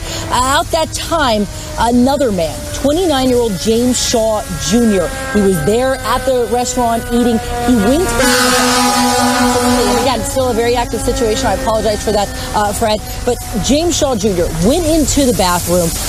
He was trying to escape the shooting, and he noticed, according to police and James Shaw's family, that the Travis Ranking had just sort of stopped shooting. He was fiddling with his weapon. At that point, that's when James Shaw Jr. sprung into action. He tackled the shooter. He got the gun away from him, and then he took the gun and threw it across the counter. This unarmed man, James Shaw Jr., disarming the shooter. That's when the shooter kind of took his jacket off and ran out of the Waffle House into the woods. Now, again, they have not been able to locate him at this point. He was spotted, they say, wearing black pants. He must have gone home and put those pants on, they believe. They do not have a motive right now. But as you said, we have 4 people who were shot and killed. There were 2 others who were shot and 2 others who were injured. One last thing, Fred. I spoke to James Shaw Jr.'s aunt not too long ago. She said that when he was discharged from the hospital with those minor injuries that he had, shot grazed through the elbow, some abrasions there, He went home, he changed clothes, and then she said he went to church with his mama. He wasn't going to let this make him miss church this morning. Wow, and all of that following those heroic acts that you described. Diane Gallagher, thank you so much for that. We'll check back with you for the latest updates. Meantime, Nashville's Democratic Congressman Jim Cooper took this opportunity to bring up gun control, tweeting, "Nashville woke up to devastating news. We mourn the innocent victims and thank our brave first responders. Many will say now is not the time to discuss change, but now is the time. We can and must do everything possible to prevent these tragedies and keep Americans safe. That starts with restricting widespread civilian access to military-grade assault weapons." That coming from the congressman. Authorities provided an update on the situation a short time ago, saying the carnage only stopped because of the heroics of that customer. Our hero in this matter is a 29-year-old man, a patron. You had a citizen step up to intervene with an active shooter, and that's what this man did. He is the hero here, and no doubt he saved many lives by wrestling the gun away and then tossing it over the counter and prompting the man to leave. All right, so again, all of that is underway with the investigation, and the heroics of that young man, James Shaw Jr., is being underscored. You saw the image of him earlier with the injury on his elbow. He was seen by eyewitnesses to tackle the gunman. I want to discuss all of this now with Chuck Cordero, who was there as a witness of this shooting as well. Chuck, first of all, how are you doing after all of this? I'm just exhausted, tired, just frazzled. So, Chuck, if you don't mind, just kind of take me back to in the early hours overnight and what happened from the start at your visit there at the Waffle House. I pulled in to the Waffle House to visit my buddies that worked there. I sat in my car for a minute because they were very busy. I guess me and the gunman pulled in at the same time. The cook, my buddy T, was outside smoking a cigarette, and he waved at me. I figured I would go talk to him while I waited. As I got out of my car, the gunman got out of his truck, shot one of the customers that was entering the restaurant, and then shot my friend as he was trying to get away. At that time, I dropped to the ground and was able to keep an eye on the shooter from underneath my car. I was just fearful that he was going to come around my car and try and get to me, but as I watched him, he fired a few shots through the window, and then he stepped inside the restaurant and started opening fire inside the restaurant. Oh my goodness! And so when you saw that he aimed and shot at your friend and then made his way inside the restaurant, what was the elapse of time here? How quickly did all of this happen? And describe for us who is now the suspect is being described as Travis R.A.I.N, but describe for me the demeanor, what he appeared like to you when all of this was unfolding. It was just really, really bizarre. He had tall, thin, kind of disheveled, brownish blonde hair and naked. It was just really, really bizarre. No real demeanor. He got out of his vehicle and just started shooting. He didn't say nothing to nobody. He didn't have anything to say. He just came to shoot people, I guess. And then after shooting your friend, and then you hit the pavement, right? And then this gunman then went inside the Waffle House. What did you hear when you weren't able to necessarily see what was happening? Well, when he was outside, his shots were very deliberate, like one at a time. When he stepped into the restaurant, he pretty much just opened fire. I heard a lot of shooting, but at that time, I was trying to distance myself from that restaurant. I was crawling on my hands and knees across the parking lot trying to get to safety. And then what about your friend? How far away were you from your friend who was, down with a gunshot wound?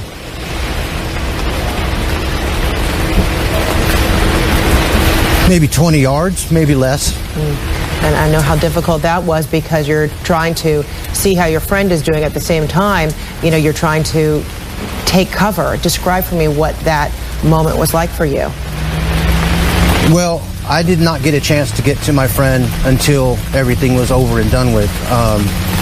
Self-preservation, I pretty much stayed put until it got quiet. And at that time, when I peeked up, James Shaw Jr. was wrestling with the gunman inside the restaurant. I saw the rifle go flying, and then I just ducked back down again, and at that time is when the gunman took off running. And you mentioned the rifle, went flying there in the restaurant. You were able to see that, and now perhaps putting some of the pieces together, and we're looking at an image of a young man by the name of James Shaw Jr., who witnesses say actually tackled that gunman and was able to, stop what was happening. He's being described as a hero, and he's got this, wound on his elbow. Now that you're hearing some of the story behind why you saw that gun flying, what are your thoughts? He's a hero. I mean, 4 people died, and it could have been 4 times that many had he not done what he did. The gunman had more ammunition on him. He was definitely not interested in stopping. If James Shaw Jr. didn't step up and do what he did, this would have been a lot worse than it was. He is definitely a hero, definitely. James Shaw being described a hero. Chuck Cordero, thank you so much for your eyewitness accounts. And I know this is, you were quite shaken up for some time. Appreciate you bringing your side of events. We asked James Shaw to visit with you today. Mr. Shaw, since the shooting, has been to church at Jefferson Street, and he agreed to speak with you. What James is going to do is just tell you from his perspective, from his eyes, what he saw and what he did. And then after James speaks, there'll be other speakers, and at the end, we'll save the end for questions. James, come on up.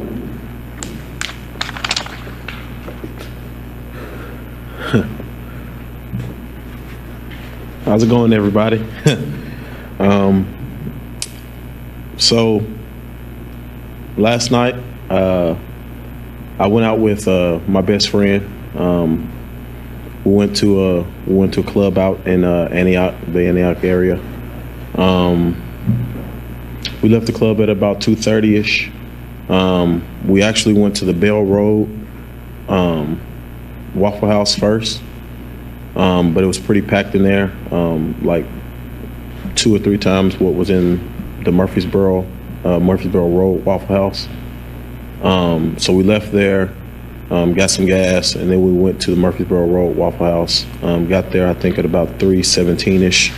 When we got out our vehicles, we both saw the gold Silverado. I actually saw the silhouette of his face, but you can't really just, judge a person just off of that. So we proceeded in. We sat down at the high chairs, tabletops. I was sitting in like the first chair, and my friend was sitting in like the third chair. We had a seat, a chair in between us, and we distinctively remember the cook.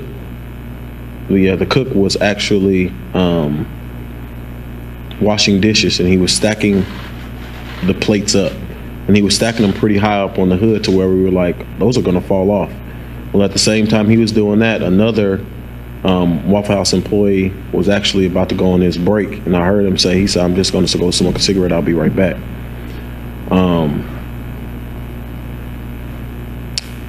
So when we first heard what I know now is the gunshot, we thought it was plates crashing, because we had pretty much made that up in our minds that it was the plates were going to fall.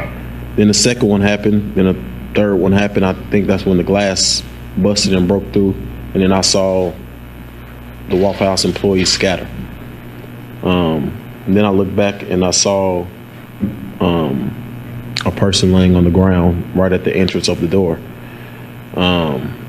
So then I jumped pretty much and slid from the tabletop to the entrance of the door. And I think he let off some shots through the glass, and then he proceeded to come in. And then when he proceeded to come in, I actually went behind this like a push door, swivel door, and he shot through that door, I'm pretty sure, and I'm pretty sure he grazed my arm. And it was at that time that I kind of made up my mind, because there's no way to lock that door, that if it was going to come down to it, he was going to have to work to kill me. So at the time that he was either reloading or the gun jammed or whatever happened is when I ran through the swivel door. I hit him with the swivel door, and then the gun was kind of jammed up and it was pushed down, so we were scuffling. And I managed to get him with one hand on the gun, and then I grabbed it from him and I threw it over the countertop. And then after that, I was trying to get out the door, and I think he was pretty much in the entranceway, so I just took him out with me, out of the entrance and all the way outside. And then I proceeded to run around, and he had like a walk, trot, pace type of jog that he was doing, trying to get away. And that's kind of what happened.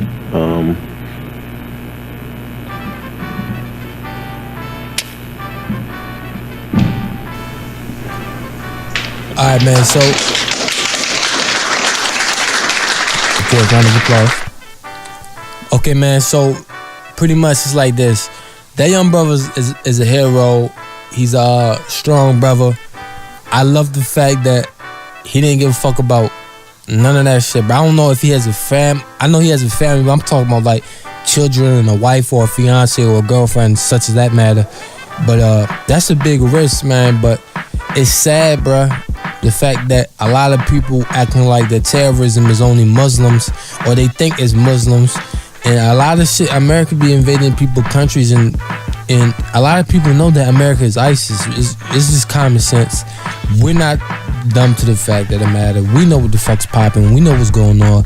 But once again, y'all notice how those young brothers was just standing there in hoodies at Starbucks. Stephen A. Smith is a commentator for ESPN First Take.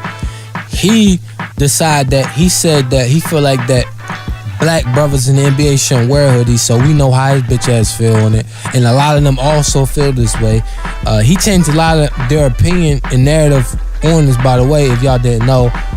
But he's a clown, we all know. But anyway, this young brother has a coat on and shorts. This white American male, European man. He had a coat on and shorts, and nobody said what the fuck is going on. Now I don't know the temperature, but it's Tennessee and it's April, so I'm guessing it's hot as hell, and nobody said a goddamn thing at all. You feel what I'm saying? So they just let that man come in there and do that shit, cause that's how our people are. We're more so loving and accepting people, man.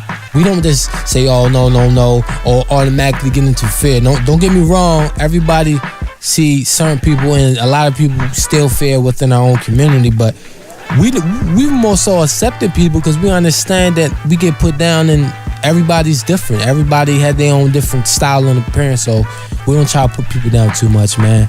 But yeah, we won't talk more on that. But anyway, let's get into the show. The Last OG, man. Exclusive interviews, revealing approved information now. Check it out. Yo. Why you not taking my calls? I'm in the middle of a meeting, okay? Damn! That's your office? Nice! Here it comes! I got locked up for 15 years. I used to be just like y'all. Check your own potential, man. Actually, sorry to interrupt. Let's go to brunch! Ah, the woman! What happened to Brooklyn? Brooklyn! Where have you been? This neighborhood changed. The woman that I love is with a white dude. No media. And I'm a father. You hear me? I wouldn't even know where to begin. But we do it like everybody else. We start from the beginning. This is my halfway house. We gonna have to swap bunks, man. I'm not trying to die tonight. They pull me back. Go. Thank you so much for being here. You think you're just gonna be able to walk right back into our lives? Those are my kids too.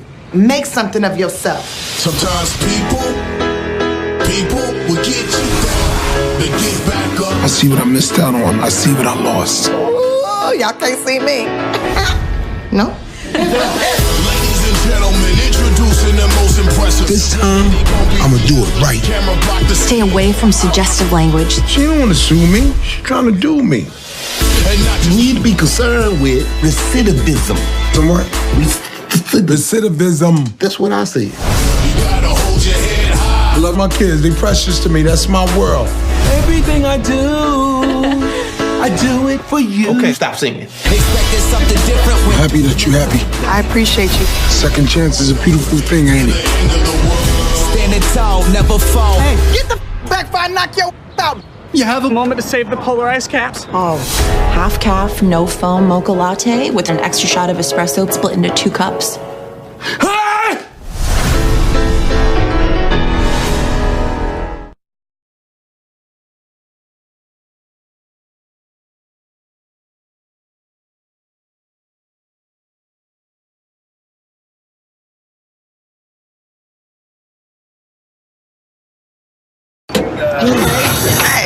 You got a moment for us? Yeah, they just told me to take 5, so I'm going in my trailer. Come on in. Yeah.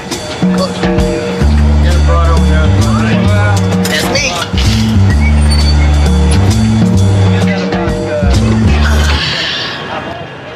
When you are taking a break from the set, you come back to your trailer, what do you look for first? Last night I just did a comedy show, right? And they pay me in cash, which is like always great.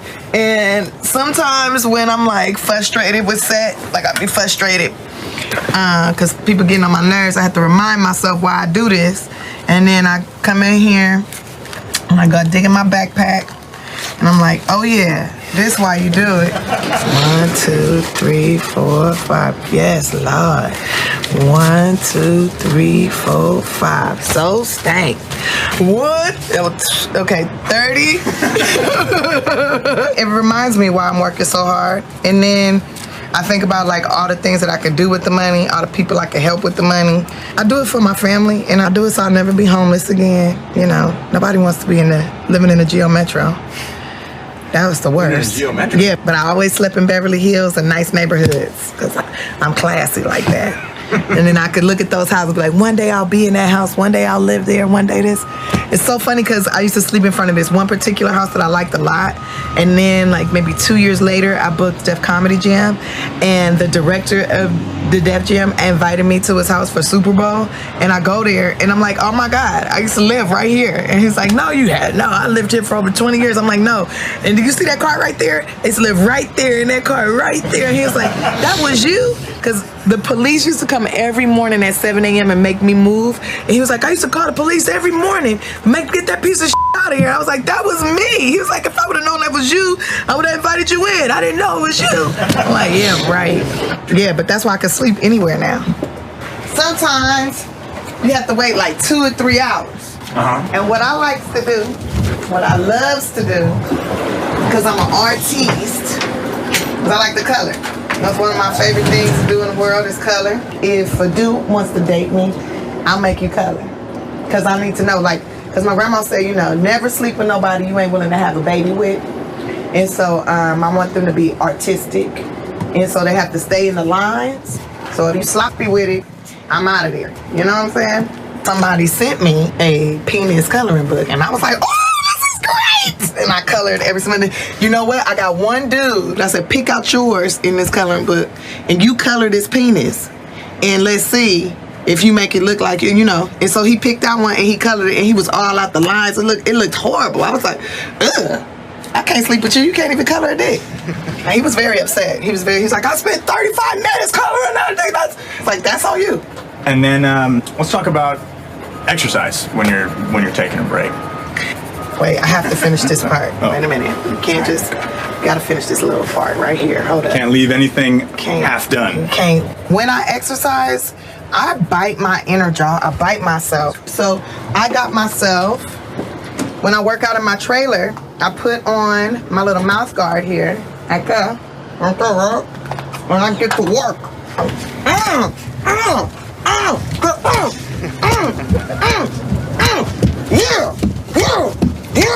Yeah, then I hit the floor, do some pillow work, you know what I'm saying? I can't watch here. because I can't wear it on my arm on set, so I keep it in my bra. Still count your steps? It still counts all my steps. I'm breathing hard as hell. Look, the app say breathe, breathe. The breathe app came on because I'm breathing hard. Oh, that's gross. Okay. So I think we need to give you back to set now. We need y'all to go, okay? Because I need to take 5 for me.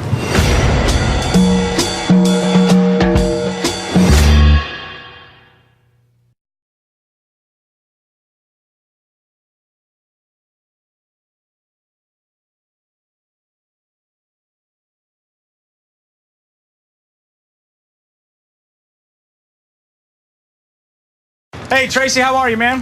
How you doing, guys? Got a couple minutes to sit down with us? I don't see why not. Come on, let's go up in my trailer.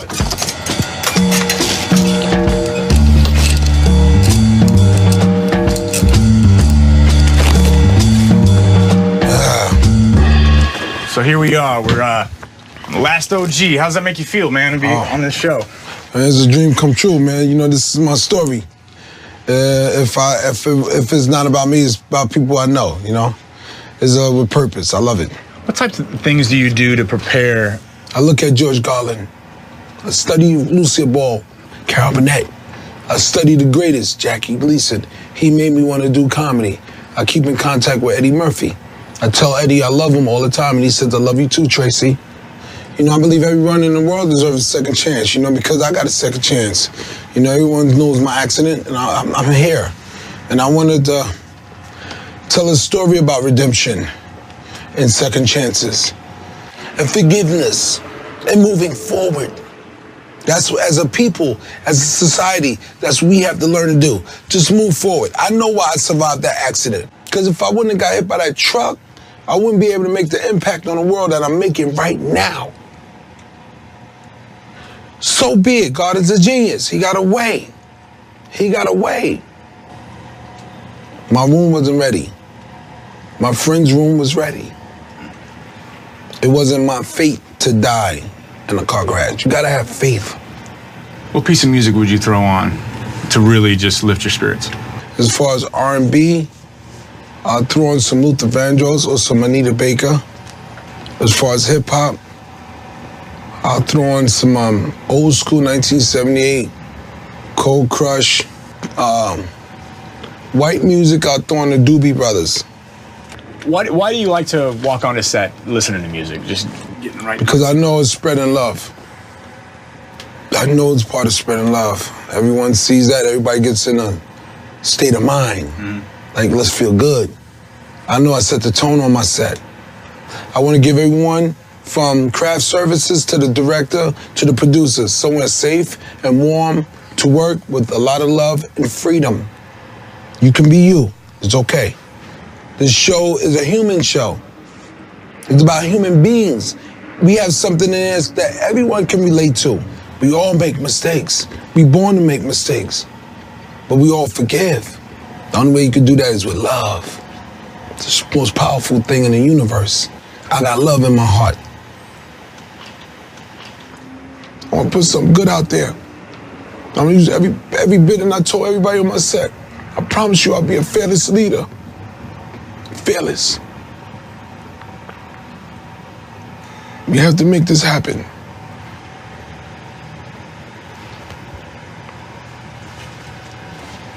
You guys have got me in a place where I'm really emotional, but I'm happy. It's a happy emotional. I love you. Love you too, man.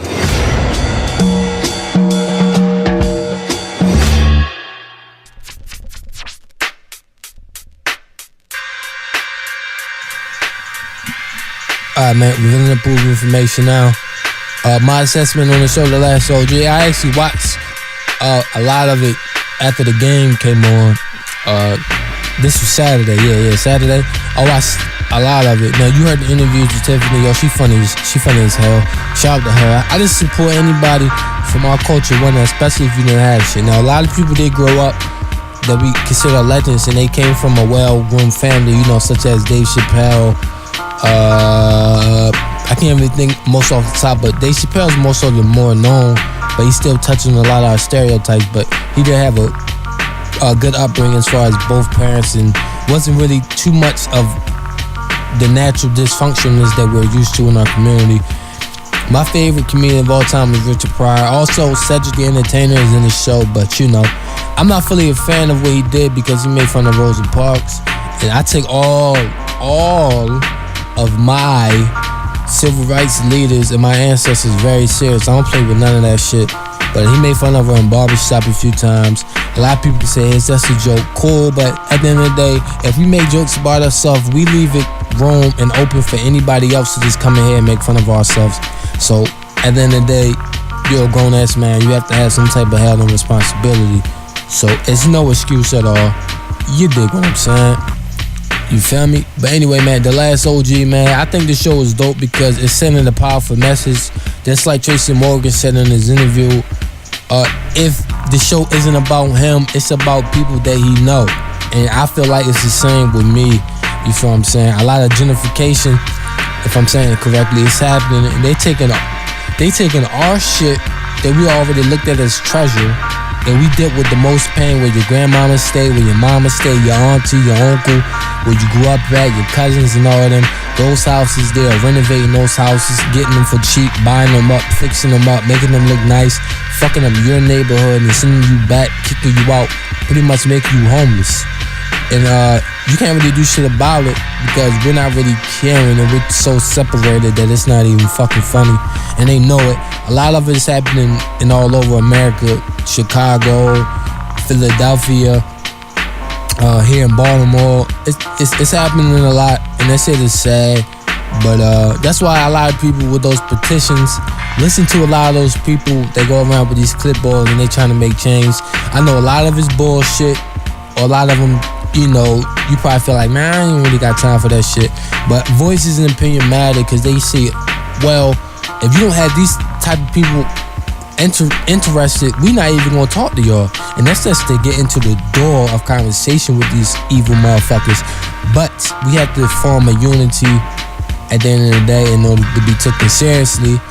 And I feel like if you want to be taken seriously and not looked at as a joke, man, just get on your shit, man. Cause at the end of the day, bro, they really don't give a fuck at all. Whether if we homeless, hungry, or if our kids are dealing with the same issues, man. So, speaking of moral shit, I know Gary Owen, he's a bitch ass comedian. I use both transactions of him and Michael Blackson back and forth. First of all, Gary Owen popped off for another man, which was Kevin Hart. That's fucking, I can't even explain it, man. Stop dick eating Kevin Hart. Everybody's scared of Kevin Hart because he's buzzed right now, man. We're gonna talk about it. Let's listen to what the fuck happened. Revealing approved information now. Here go Michael Blackson and Gary Owen back and forth, and Gary Owen bitch ass was racist ass comments and his bitch ass wife. Revealing approved information now. Fuck you. Built like a Kit Kat motherfucker. Looking like a extra in Hotel Rwanda. All them African films and you're not in any of them. Blood Diamond, Amistad, Hotel Rwanda. But you from Africa. Come on, man. Take some acting lessons. Learn how to act, bitch. Hey, see you next time we're on the road. You're gonna open for me again. Forever my opener. Michael Blackson. Little bitch. Motherfucker. Fuck you, Gary Owen, you nigga cracker honky bitch, and whoever dick you are riding, talking about it's been hundreds of African movies and I'm not in none of them. When it's been thousands of white movies and I've never seen none of them. In fact, you've been in 2 black movies. Both of them you play the same type of nigga. The white guy that had a black friend or a black guy that had a white friend. In fact, that's your name in the movie credit. A white guy with black friend. White people don't even fuck with you. In fact, white people have disowned you just like black people have disowned O.J. Simpson. Then you got the nerve to say I look like a Kit Kat. Well, Kit Kat stay the same color. You on the other hand, you're pale one day. When you're upset, you're pink. When you get a 10, you're red. And when you're punching in the face, you're blue. You missing Filiona having eyes, bitch. Talk about open up. I've never opened up for you. That's another black man. So you trying to say all niggas look alike? You just want me to roast you so you can be black. You want to be black so bad, don't you? Well, fuck you, nigga. Now say it back. I didn't think so, you wet dog smelling bitch. Fuck you. I'll be back. Last week or so, and then let's really get into it. Michael Blackson, I saw your little weak comeback where you said I smell like a wet dog. Well, my dog's wet. Smells amazing. Yeah, I kissed her. White guy stuff right there. Also, I heard you said I won't say the N-word back to you. You dared me. I ain't gotta say it back. My lady will say it for me. I got a down-ass chick. Michael Blackson, you punk ass. Nigga. Ho. Michael Blackson, you bitch ass. Nigga. God, I wish I could. So that video that you saw was because it was his response to. Yeah, man, shout out to Phil Levi's, the Levi's show, man. He the truth. Him and Mr. Superboy, aka my man Harvey, some good ass commentary. I know y'all probably follow them. They're dope ass YouTubers, man. Black excellence, black consciousness. Very well spoken, very dope. Please donate to both of those brothers. But let's get into it real fast before we get into the break. Gary Owen, you couldn't handle it, number one. And if what Michael Blackson is saying is true and you mistaking him for another guy they open, you just trying to be funny, nigga, you a clown, you a bitch. You a whole bitch, for real, you a clown. Your wife is a bitch, she a clown. I don't feel comfortable calling another queen, another black woman a bitch, but she's a fucking bitch, yo. She's a disturbance to the community. She should forever be banned. I don't give a fuck if you got kids with that white motherfucker or not. You a bitch, you a hoe, you a slut, you the worst piece of fucking trash that ever is. And he's a piece of trash, and anybody that's black and you still support that man, you a fucking clown and you a joke to your community. And I don't give a fuck who feel any type of way about it. Comedians, yo, Kevin Hart, you got the power to cut that bitch ass nigga off. You don't gotta play advocate for that nigga. Michael Blackson was your man. Y'all both from Philadelphia. Squash that. That white man got in the middle between two brothers. He should have shut the fuck up. Gary Owen probably cheated, so that's why he felt like he should defend Kevin. He probably tried to suck some dick to get into roles. Use your complexion, you bitch ass nigga. It's like you try to make fun of Michael Blackson. And you see how, I wish I could say it. What the fuck you wish you want to say the word for? I don't support no nigga out there that hang out with white boys that want to use the word nigga. You a fucking clown as well. I don't give a fuck if you catch bodies with that nigga, if you ride with that nigga. I don't give a fuck what you do with that man. If you let that man feel comfortable to the point where he want to say that word, knowing he know what the fuck that word mean, I don't give a fuck if you trying to say it's a word of endearment and everybody should say it. If you one of them motherfuckers, fuck you too. I don't give a fuck how you feel about it. I'm hot and I'm upset because it's a black woman that actually had the time out to support his fuckery. I don't give a fuck if that's her husband or not. You support him in different ways. Shit like that, you should say, nah. You feel me? My queen, when I'm slipping, she's like, nah, you taking it too far. Vice versa. That's what real women do. But she clearly a fucking clown. She a bitch. I have no respect for her, and Gary Owen, you's a whole bitch. You got your buzz. Nigga, we didn't even fucking know who you was, nigga. Shaq put you on that all-star comedy shit, and you was famous from cutting hair on Tyler Perry House of Pain, you bitch-ass nigga. Nobody give a fuck about who you is, dog. And we know what you saying in your inner circles, nigga. You wanna be black, you not black, bro. You never will be. And those who trying to get that nigga to pass, fuck you too, man. Word up, man. We've been approving information now, man. Let's go to break, man. I'm getting mad this nigga, man. We've been approving information now, man. Let's go to break. It's funny, but I'm not laughing though. Everything I speak is all factual. King asks why I'm rapping by them miscarriages. He asked was I outside? Probably so. Jesus Christ, I only smoke Mary though. Tree after tree, welcome to my rainforest. The quiet ones keep it the most real. On that note, I fucking hate forests. Of course, that was a cover up. Body of a 18-year-old black male that they covering up. Mama heartbroken cause she remember when he was giving up. But she pushed him forward and he was on the cup up. But the dirty pigs don't care about us. And that shit hurt the most. I'm trying to trust someone and the law is not close. My brain's on another scale, another level. Goddamn, I'm talking to the devil like, join me, nigga. I need you, Lord. You ain't gonna survive on the good side. Where you at, Lord? Join me, nigga. I need you, Lord. You ain't gonna survive on the good side. Where you at, Lord? Can't look for help in the hood or from the po-po. Who the fuck can we trust? The thought alone is mighty dangerous. I'm on cloud nine and heavy smoking on angel dust. Biggie, Malcolm X and Pocket, yeah. Even Marvin Gaye hangs with us. We are crown holders, ain't no replacing us. Blaze your haze with us and talk about dumb topics like the president. How I don't like the Illuminati and a bunch of other stuff. Don't worry, nobody cares because we're not famous enough. So have more weed smoke in the air like MJ, airplanes, balloons, and such. Fuck that, have the hunch. In order to be successful, you got to climb over the hills. Even when Beverly said this shit is so real. I bring it to the man above that pray for me. Prayers from prayers, you know that unity. God bless. Join me, nigga. God, where you at? You ain't gonna survive on the good side. Where you at, Lord? Join me, nigga. Lord, where you at? You ain't gonna survive on the good side. Where you at, Lord? Join me, nigga. I've been searching for you. You ain't gonna survive on the good side. Don't tell me that you gave up. Join me, nigga. You ain't gonna survive on the good side.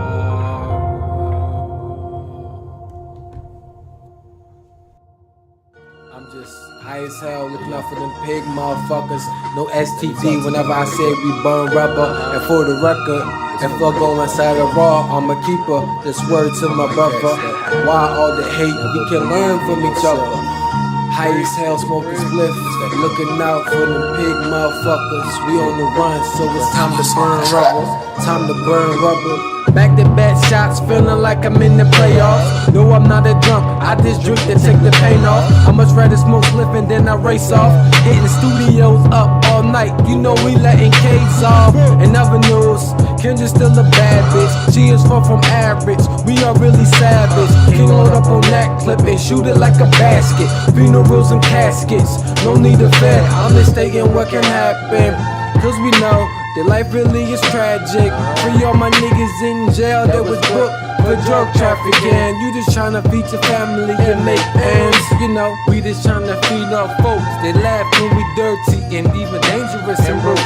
But yet, them niggas make jokes. They hate the fact when we on top, cause I gotta let my gold roller show.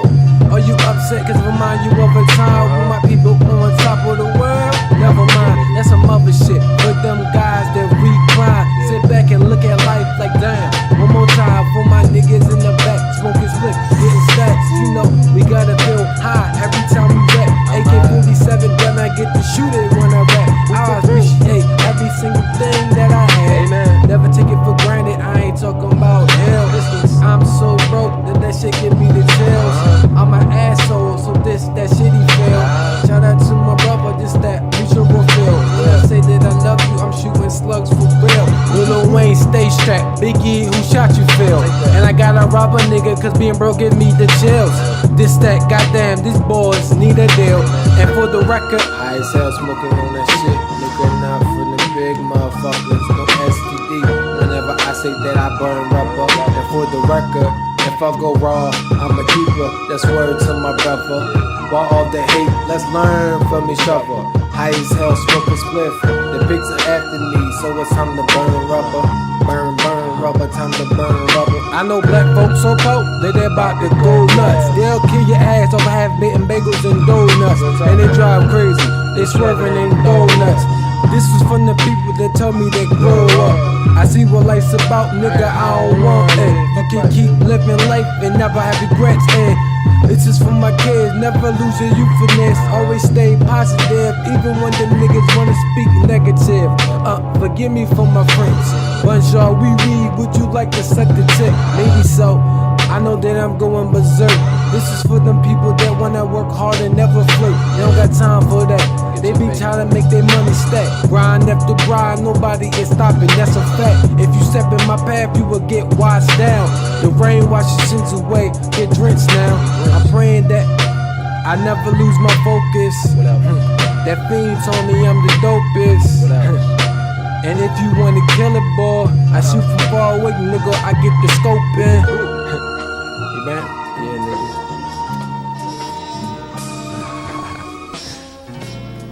Just enjoy the ride. You know, check it. The more I go in age, the more I grow my wisdom. They realize that this young kid really is gifted, so I have to make sure that I never lack off. I gotta stay focused every time I spit in bars. Never get incarcerated though, my dog. That would be very tragic, like oh my lord. How you gonna stack these millions when you behind them walls? But I don't fuck up, no, not at all. Even if these niggas try to put that pressure on, I just put some pipes back, and these niggas was very warm. That's a big difference. I don't think they listen. That's a big difference. Life at the death end, ready to die. Never sell yourself less because he told me that the only limit is the sky. Always realize every time I spit my lines, this is straight from the heart, so they feel the rhyme. Every single time, it's magic. Voila, realize this young kid got the lines of the year. Just to get things clear, you got a better chance of beating Tyson in his prime. Damn, Rain way out of his mind, but it's cool, cause those that fuck with him say he's ahead of his time. You know, like a young kid in his prime, etc., they fuck with me every time. Like that drug dealer that sell 2 for $5, and you on your last bag, so you gotta get that down. You fucking with this man Rain, because you know he eat the kitty good, and he will give you that dope dick that be having you out your mind. Yeah, I'm the greatest man, and I swear that I say this shit every time. My best bet is to stop spitting lyrics, dog. And I might as well quote Ali, line from line. Fly like a butterfly, sting like a bumblebee. Not trying to get you for copyright, so I gotta keep it me. Rain always Gucci, that means that I keep it G and free. All the real ones that had to keep it G. You incarcerated, your time is dated. Just keep your head up, dog, you gon' make it. Yeah, I'm telling dogs that they getting first 48. If I hear a beat, just know the Rain ate it. I'm home, nigga. Let go of any dream of getting in great shape. Like, it's like a relief. Just because my whole life I've been like, well, someday I should really get in great shape. And I'm like, what? Why would I do that? It's not gonna happen. To me, the bar, the level I want to reach as far as the shape I'm in, I just want it to be so that if you find out that I died, you ask what happened. That's all. I want you to wonder what happened. Keep your head up, even when you in the clouds. Always stay lifted, man, I smoke up on the loud. And midget when I don't got the fun to smoke loud. Shit, I ain't embarrassed, niggas say that shit proud. Facts is facts, and I speak a lot of that. They don't let the boy with that pouring in the laundromat, begging for food and that money, where the fuck you at? Try to make this motherfucking mixtape, that's a fact. Forgive me for the shit that I say, but I'm always blessed, cause my grandma pray, and my grandpa pray. Yeah, they praying for me, cause my demons is here, and they lurking for me. Lord knows. Oh, really? Oh my God. Oh my God. How? Something's changing to get older.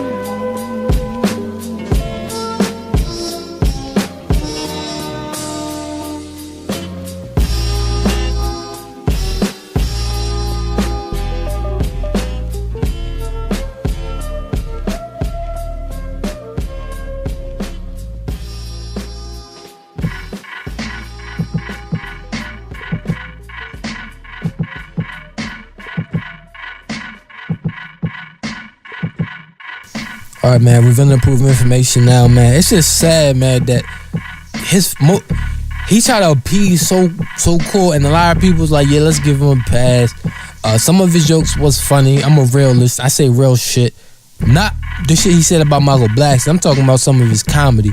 We laughed at some of the shit yo say or whatever. But I think, like, yo, bro, a lot of these white motherfuckers and different people from different races be getting a little too big-headed. Like, they feel like they can just automatically do that shit low, and they marketing off of that shit. And his wife is a whole oh my God, bro, they the worst type ever, bro. That's like the Serena Williams incident. Serena Williams is a warrior. She's a goddess. That's one of the wifey's favorite athletes of all time. But I don't agree with the fact of what she did, bro. Like, how the hell do you let that happen, bro? She destroyed her whole ancestry features of her group, bro. So now her daughter won't ever look like her. Ever. Her complexion was gorgeous. Magnificent, bro. She's a fucking goddess, bro, of the modern era of this time. And she settled for that. And I'm not hating. You love who you love at the end of the day, but people said that she just didn't want to produce a black baby into the world, and I have an issue with that. And for people who do shit like that, man, People can say what they want to say. I'm more so advocate about black families being united. All that mixing the racial type shit, I'm not really for it. But you could do whatever you want to do because it's your life. I just support black love, especially because black men and black women get trashed so much. And we are so separated, especially black women. They get treated like shit. And I feel like nobody can understand a black woman like a black man can understand her. Nobody can understand us black and Latinos the way we understand each other at all, bro. They don't understand, bro. And that's what y'all don't understand. You feel me? But anyway, man, this brother, I talked about him before on the podcast. I can't think about which one off the top, but he's been an advocate of going into these stores and checking these motherfuckers. Like I said, black women get disrespected the most, especially if they're darker. But let's listen to this brother confront these Asians about treating our black women mad, treating them bad, and accusing them of stealing hair products. So sad, man. Revealing the proof information now. Check it out. You understand what I'm saying? I don't understand. You don't understand? Yeah. Why nobody understands what we're saying? Find somebody that understands English so they can understand what I'm saying. Because we have an issue with this store disrespecting our women, placing their hands on our children. We have an issue, and it needs to be addressed. Who do I talk to? If I can't talk to you, I need to talk to somebody. Who do I talk to? Who do I talk to? Let me handle this, y'all quiet. Who do I talk to? Who? Who do I talk to? Not her. She's not the owner. I want to talk to somebody that's in charge. Yeah, okay. Here's my point. I'm going to say this. There was a young lady from our community that came in this store last week. She had her granddaughter in a car seat. You all thought she was stealing. She wasn't stealing. But the owner roughed up our young child in a car seat, digging in the car seat, thinking that this parent had stole something, and she did not. She did not. He didn't even apologize. What he did was, he said, all black bitches steal and get the fuck out of my store. We got it on video. And I'm telling you this, how dare you disrespect our community? How dare you call our women black bitches? That is intolerable, and that's not happening. We're going to shut you down. We're coming back here. We're going to be in front of this store. We're going to show you what a black bitch is. And you sitting here shaking your head, yeah. I can show you better than I can tell you. It is intolerable that you all treat our community this way when we're keeping you in business. A1 Beauty and Supply. Black people come here all the time and spend their money, yet you disrespect us. Accuse us of stealing. All black bitches steal. That's what your owner said at A1 Beauty. How dare you disrespect our black women like that? And we're coming back. You can sit there all you want to. We're coming back to this store. I'm angry. I'm upset. We we spend money in your store. Put money in your pocket so you can send it back to your children. But yet you disrespect our women. Are you kidding me? No justice, no peace. No justice, no peace. No justice, no peace. No justice, no peace.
Unstoppable at times in that game. Starting lineups presented by Kia.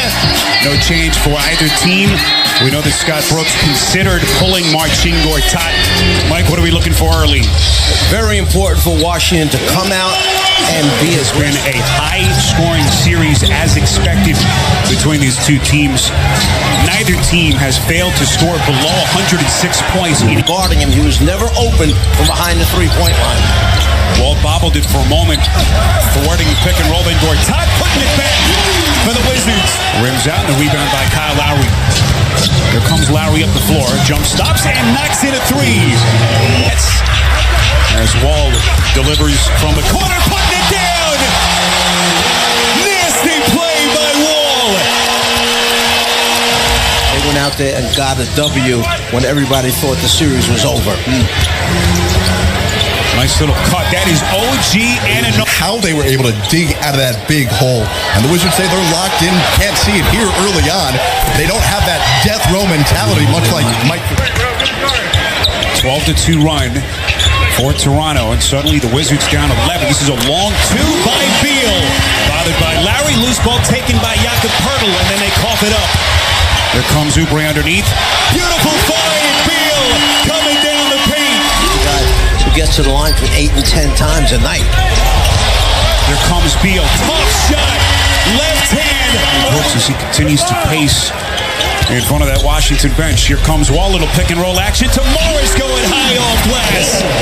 Attempts closer than the three-point line. Ibaka thought about the three. Here he comes down the paint. Coming with Toronto playing without Lowry and Valanciunas, each with two personals. Here comes DeRozan.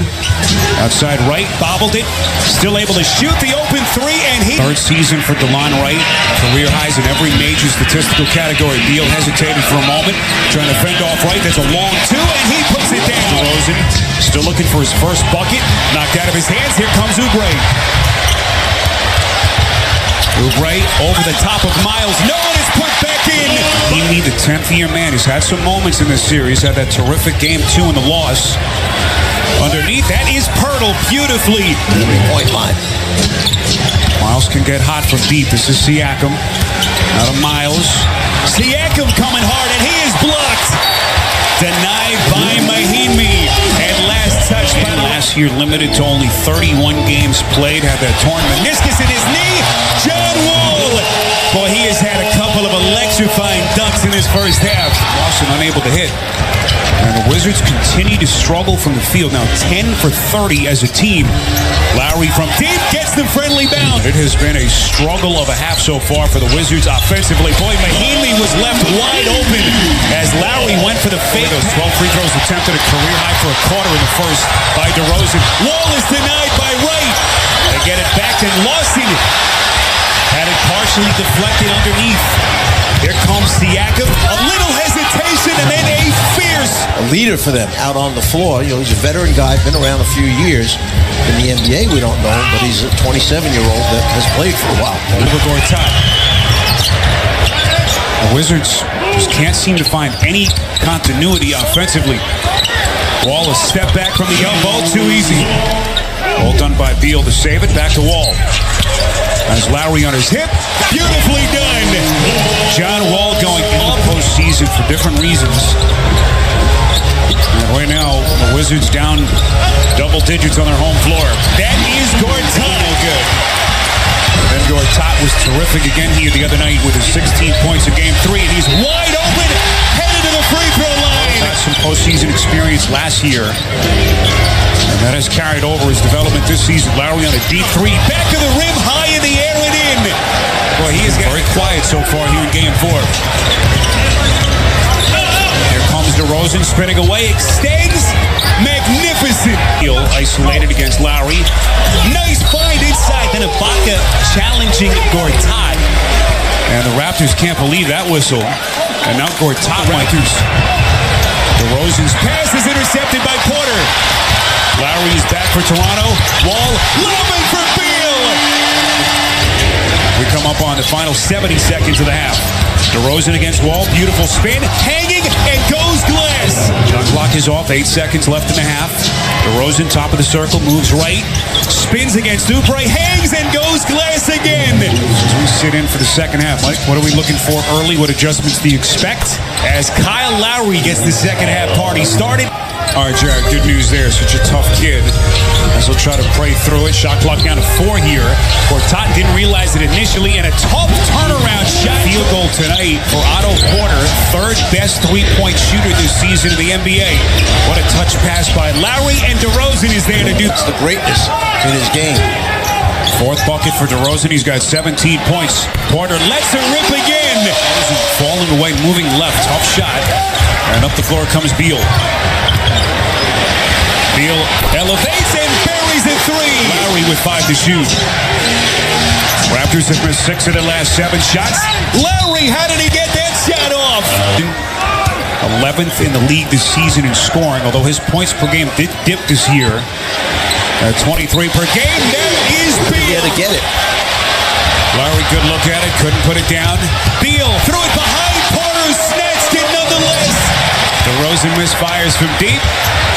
Up the floor to Beal quickly. Transition 3, got it! From deep, 4 for 4, 23 points. Here comes Valanciunas. Contact. They'll count the basket.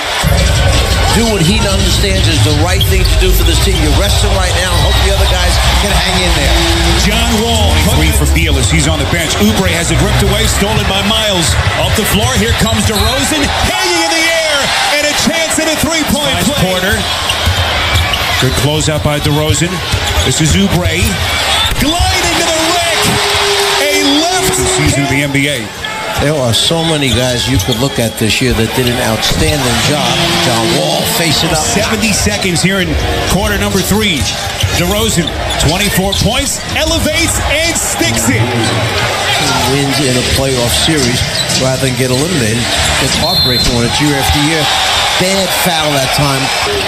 Wall with 5 seconds. Curls into the paint. Outside Scott. Down to 1. Scott off balance shot and he sticks it. Layup no. Offensive rebound Pirtle. Here comes Wright. Curling underneath. What a pass inside to Beal playing with 4 personals. His pass stolen by Wright. It's a foot race with Wall. Wright gliding through the air. These efficient reserve players for Dwayne Casey. Here comes Beal. High off glass. That was a tough shot. Such a well-rounded Raptors team. This is Beal. Deep 3, and he buries it. And we cross the 7-minute mark, fourth quarter. Here's Wall guarded by Siakam. Gets a screen, left open, and he sticks it. 8 straight for the Wizards. We're tied. DeRozan has the answer. Here comes Gortat putting it down. And Bradley Beal can't believe it. Beal's got to be smart enough not to add any more points by getting a technical foul. I think the official really did a good job to save it. And the Wizards take it, tied at 94. Wall lobbing to Morris. Get a buck of those long arms. Extra possession. DeRozan. Contact somehow puts it down. No, it's loose. Oubre has it. Off the floor to Wall. Extends, laying it up and in. 3-point. Wall has been masterful for long stretches tonight. What does he have left? Here he is elevating. Splash!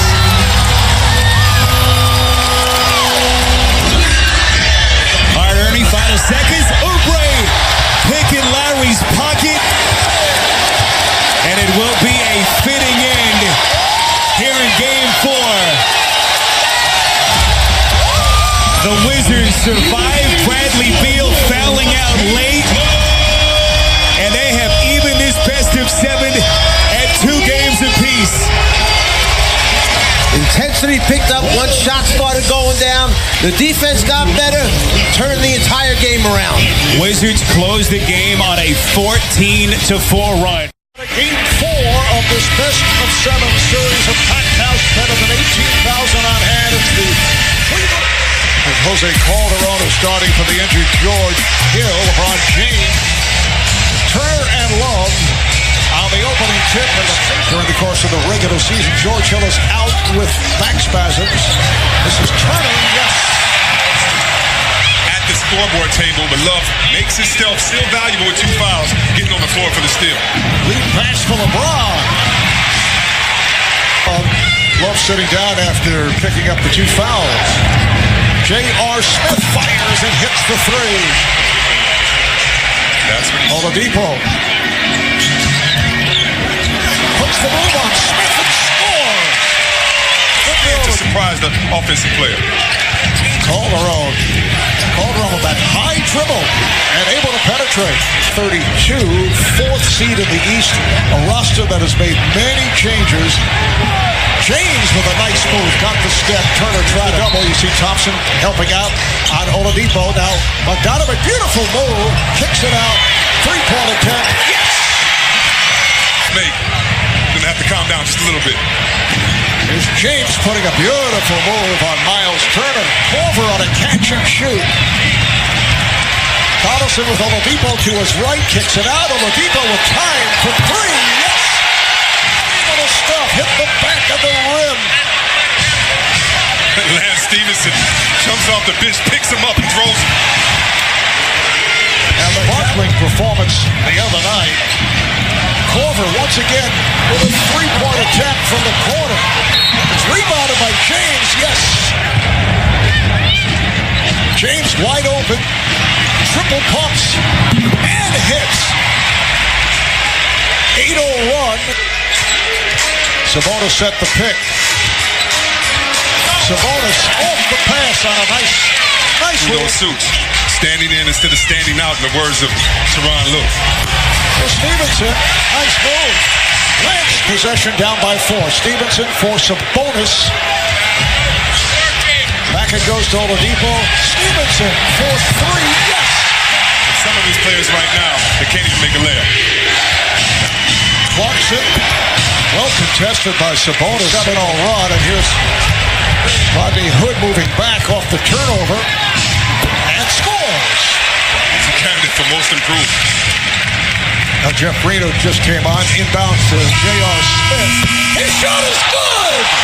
J.R. Smith casually firing from the back court. So they hit one from about 70 feet away. The steal, Hood came up with it, then he lost control. Recovered here by Nance, tried to stuff and was pushed. Players flying all over the court. James with the rebound. As Nance ahead of the field and stuffs. Pacing. It's exactly what he just did against Bogdanovic. Yeah, and I think the media is going to get enough of proclaiming players certain stoppers, as you see right there. One of the best point guards, those 2 guards that ever play defense, putting him in a system that allows him to stay in the game. Here's Clarkson. That's a 2. Category. We'll have to watch that box tonight. As Miles Turner just checked back in. A rainbow 3 by his good friend Lance Stevenson.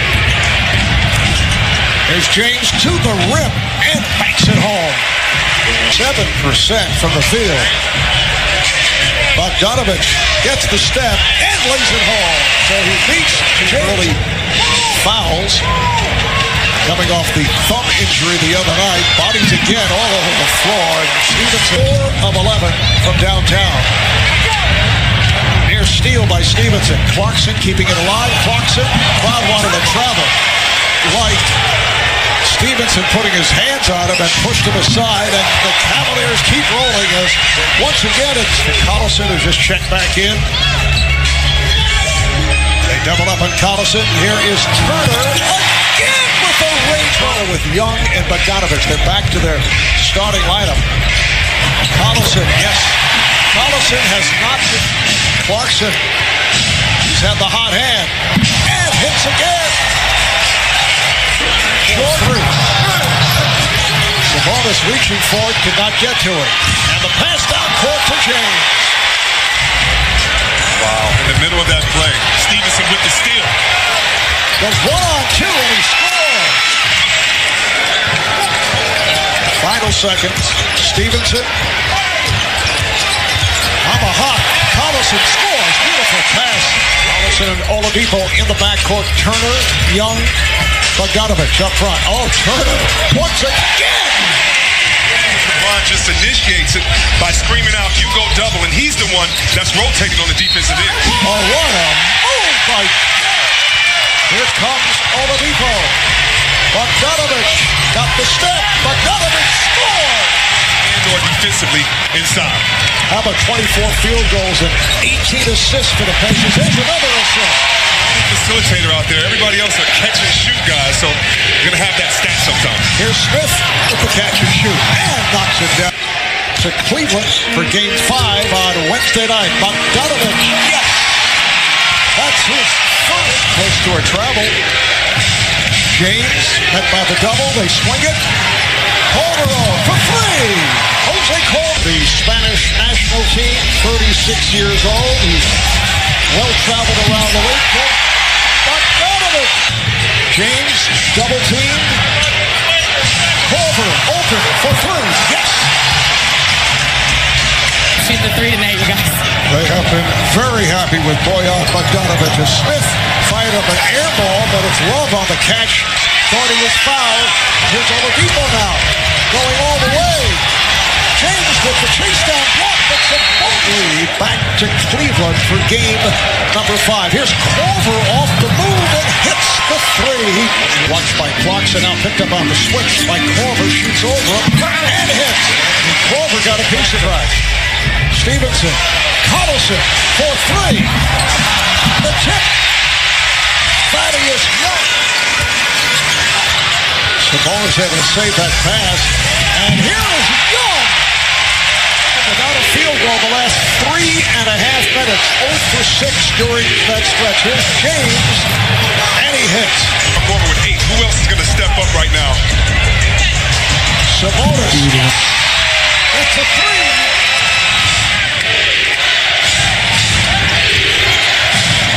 Blackson fires to the corner. Here's Green for three. Jeff Oladipo backs it up. Oladipo on the drive. Oh, it's rejected by Stevenson.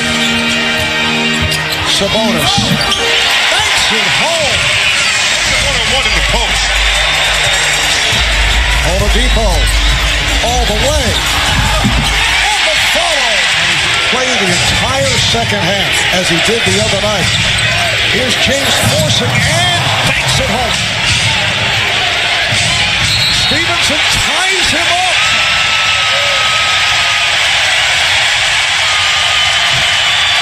And LeBron has to be careful. You do not want LeBron. Indiana's missed 10 of their last 13 shots. And Kyle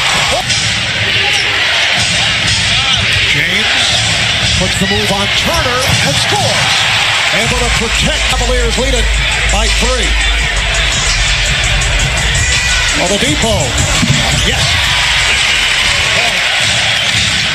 2.5 remaining in the fourth. Culver off the move. Kyle Culver again. A tie in the series and 2 as they head back to Cleveland for a game 5. LeBron on the spin. Whipping by Bogdanovich. You have 3 players on the other side of the court. 92-89, up by 3 with 6 minutes to play. There's a quick shot and a free for Owen. Again, face guard Corver. No timeouts remaining for either club, and that could be a jump ball. That's a jump ball. It is. It's a wrestling match. Look out. Jeff Green during the regular season on the line for the first time tonight. 8 seconds remaining. Bogdanovich has to force it. Final seconds, and that does it. The Cleveland Cavaliers pull it out. 104-100. And they did it with poise. They did it with patience. My question is, how do you keep your composure wrestling with Lance Stevenson all night? I think it's just, knowing what the main thing is, keeping the main thing, and that's for us to try to execute offensively and defensively. Understanding, how important I am to the team and just trying to, foresee what we need to do to execute offensively and defensively to be better and try to win the ball game. LeBron, when Jordan was going off the floor in the second quarter, he'd had his 12, I think, already, and you kind of grabbed him and patted him a couple times on the head. Obviously said something to him. What, if you remember, what did you say to him in the moment there? I just thought he was great. I thought he was great in that moment. He's been out of rhythm and trying to figure out, ways he can be productive to our team, and we need Jordan scoring. I mean, he has the ability to go off in the second quarter like he did, and it was great to see that happen for him in that moment. He played well. Rodney did. Larry, Jeff, Korver, obviously with the 18. How important do you think it was for those guys, for them, to have games like they did tonight in a playoff? I think in the way, in the fashion how the game was going, and then for us to win, I think it means a lot, to, Rodney, Jordan and Larry. I mean, this is their first opportunity in the postseason, and for this to be a, kind of a must-win for us, it was a must-win for us to come into a hostile environment, and for them to, play the way they played, I think, it meant a lot for them. And then my last one, did you need to see that from them? No. I know what they're capable of doing, and, you just always hope that your teammates can play well, no matter what the circumstances are.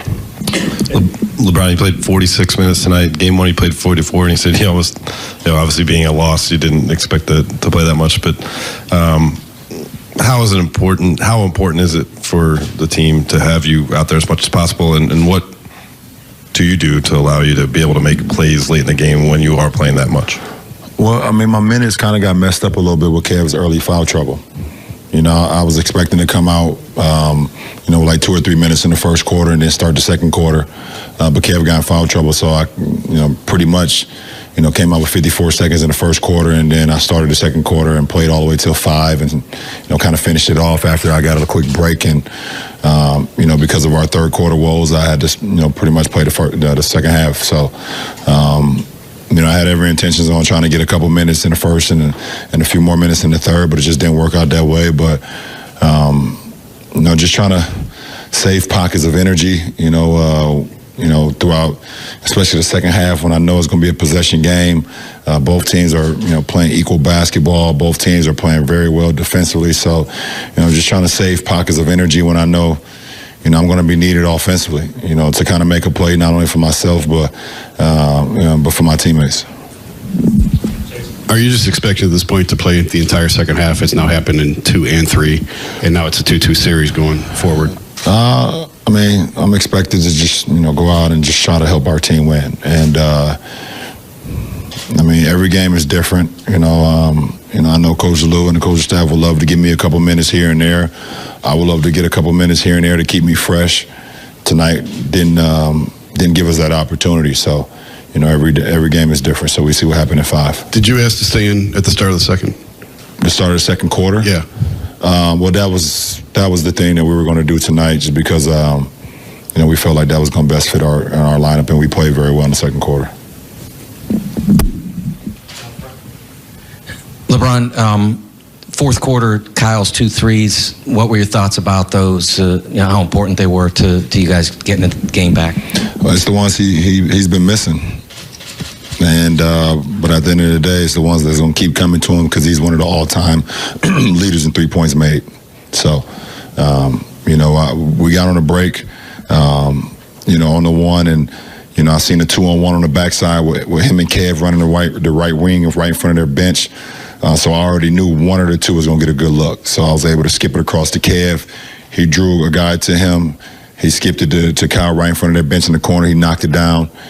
And then on the fly, I had some communication with our coach, with Coach Lou, and with the players while they weren't paying attention. I was able to call a set to get him another bang 3. Across from their bench, him flying off a pin down. So, his 4 threes was huge. We needed every last one of them, obviously. LeBron, a few years ago, your team was at risk of going down 3-1 against Chicago, and you pulled that game out, and it almost seemed like that propelled that group to, go on quite a ways, 6 games in the finals. What sort of parallels do you see between tonight and avoiding that 3-1 and what you can build off of? I don't know. It's to be seen. 3-1 is just it's a huge deficit, and you don't want to ever go down 3-1 versus anybody, no matter if it's first round or all the way up. And if you're fortunate enough to get to the finals, it's just too difficult. So, with them coming in our home building and taking away home court advantage in game 1, we knew in order to get the series back to us having home court, we had to win one on their floor.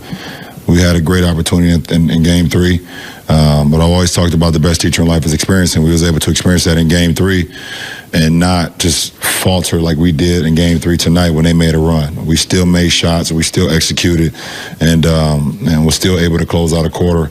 Not as great as we would like to, but we didn't lose the lead. And they went up 1 with Booker's free throws in the fourth quarter, but after that we was just able to kind of stay at bay, continue to execute, and continue to play. LeBron, you scored 23 points in the first half, and then in the third quarter they held you to a single point. What were they doing, or what adjustments did they make that created problems for you in that quarter? No, I just missed.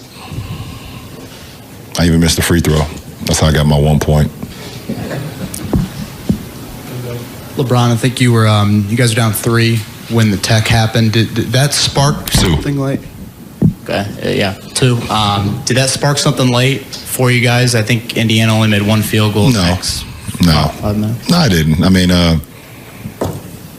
should never got a tech in the first place. There's a timeout call. This guy's following me to my bench, and then give him a little nudge, and he falls to half court. Come on. But I should know better. I should know better. I've been dealing with this since elementary. It's like I tell you a joke, I tell you a joke, and then you laugh and you get caught. That's what happened. Lance told me a joke. I laugh. Teacher called me. Now I got to go see the principal. So that's what happened. Last one down front, You were talking this morning about, I know you don't have any explanation for the third quarter problems, but it was another bad start to the third quarter again tonight. Is there a consistency to these things? Is it the same thing happening over and over again, or why do you think this keeps? I don't know. I don't have the answer for you. Like I said this morning, it's been like this all season. In game 3, we came out at 6 minutes and we just shot around. Everybody, you shoot around. It's not like 2 lines. Everybody getting their own shots and the ball boys throwing them to you. So I was like, okay, let's switch it up tonight. Let's get 2 lines. Let's get our, layup line like you do before the game.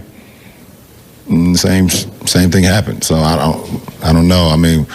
You just want to come out and we had some breakdowns early in that third quarter, defensively, not offensively. We had some breakdowns defensively that we just can't have. So, it wasn't about us being warm or our bodies being, back into the game. It was like our mind. We lost our mind a couple of times. We let Miles Turner get a few threes that it just shouldn't happen because we had breakdowns. Fact. And so, we just got to clean that up. All right, man. We're in the proof information now. My take on the game, first and foremost, I would like to say that shout out to the Wizards for not getting swept, because I did write y'all off. I'm glad y'all coming back in the fight because it's good basketball. I think they need to rely on Bradley Beal the most, and John Wall need to play second hand. And this is my opinion. A lot of people might disagree, but I think Bradley Beal is the key to them winning the series if they have any chance. I still think that the Raptors will win the series, but Bradley Beal, he is the hope. Make sure that he has the power to destroy, because he's the one that's going to bring y'all over the hump. John Wall still is John Wall, but I think he should just play second fiddle, man. And this is my opinion, bro. Because they had a lot of good success for him being out, and I think they kind of got used to the flow of that, you feel what I'm saying? But anyway, more important, my Cleveland Cavaliers yesterday, the Pacers, what I got from the game, I feel like we came in there and we pretty much played grown man basketball, as far as we took our time and our patience. We was calm. We wasn't rushing shit. Clarkson, he went off. He was a monster. Like Shaq said, Clarkson played this the same way he played when he first came from us from that trade. We haven't got much from Rodney Hood yet at all. I still believe in him. He's still the shooter. He was a good. He played good as shit in that series last year in the Jazz, bro. Like, I still believe in that man. Kevin Love had like 5 points, 11 assists. I think Kevin Love, in order for us to beat this championship team that I know we are capable of, Kevin Love has to have a 20-20 game every night, bro. And I know you hurt right now, so it's kind of fucked up to ask him for that. But it is what it is. Jeff Green, a Maryland native, I'm very disappointed in his style of play, my brother. I think you should turn that shit up. I talk highly of you, and I be hyping you up because I believe in you. Number one, because you're a Maryland native, most importantly. And number two, I used to remember your rivals with you and LeBron when you was on the Celtics back and forth. You was that nigga, man. Like, maybe you need to put some LeBron 15s on and take them Jordans off. You might play a little better. You feel me? But Tristan Thompson was in the game. He didn't really have too much of an impact on the game. It's like he can't. It's like he doesn't fit in the NBA no more. That's kind of what it feels like. Maybe he have a breakout game. Who knows? I feel like we need to play Zinnik. That's his name. Y'all know who I'm talking about. For my Cavs fans, we shouldn't play Olsen. But I think, like LeBron said, experience is the best part. So just let them have a little bit of experience, even if it is 2 minutes. Now I know 2 minutes is a big deal in the playoffs because you can't jeopardize nothing at all. But at the end of the day, we have to let these guys get used to playing because we're going to the finals, and for us to be a championship team, everybody has to be on one accord. But at the end of the day, I understand Coach Lou, it's still strategy because you need those wild cards that people do not expect. You feel me? If one team has more talent, such as a lot of people think that the Warriors are going back to the finals, but if Curry doesn't come back, I don't think the Warriors are going back to the finals. They need Curry to win a championship. They cannot win the championship without Curry. That's including Kevin Durant. That's including Klay Thompson. Jamal Green he's cool, but he will be a basic player on anybody else's system. But he fits perfectly in that system. But anyway, that's just my opinion. We need to turn it up Wednesday, bruh. We need to go off. We need to actually play good ass basketball, man. And it was a lot of up and down shit, man. Culver, he's getting back, you know. JR, he's getting back in his form. But this is my favorite part, man. Listen to one of these classic speeches, man. Revealing approved information now. Check it out. Fool for your mind.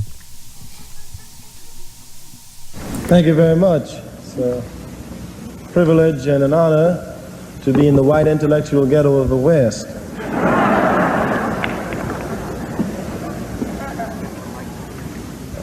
We wanted to do a couple of things before we started. The first is that based on the fact that SNCC, through the articulation of its program by its chairman, has been able to win elections in Georgia, Alabama, Maryland, and by our appearance here will win an election in California. 1968, I'm going to run for President of the United States.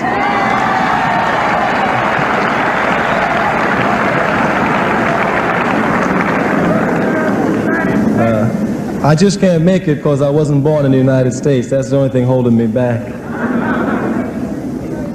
We wanted to say that this is a student conference, as it should be, held on a campus, and that we're not ever to be caught up in the intellectual masturbation of the question of black power.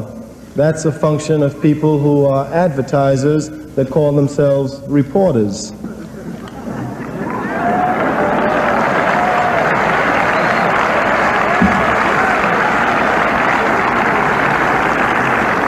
Oh, for my members and friends of the press, my self-appointed white critics. I was reading Mr. Bernard Shaw 2 days ago, and I came across a very important quote, which I think is most apropos for you. He says, all criticism is an autobiography. Dig yourself.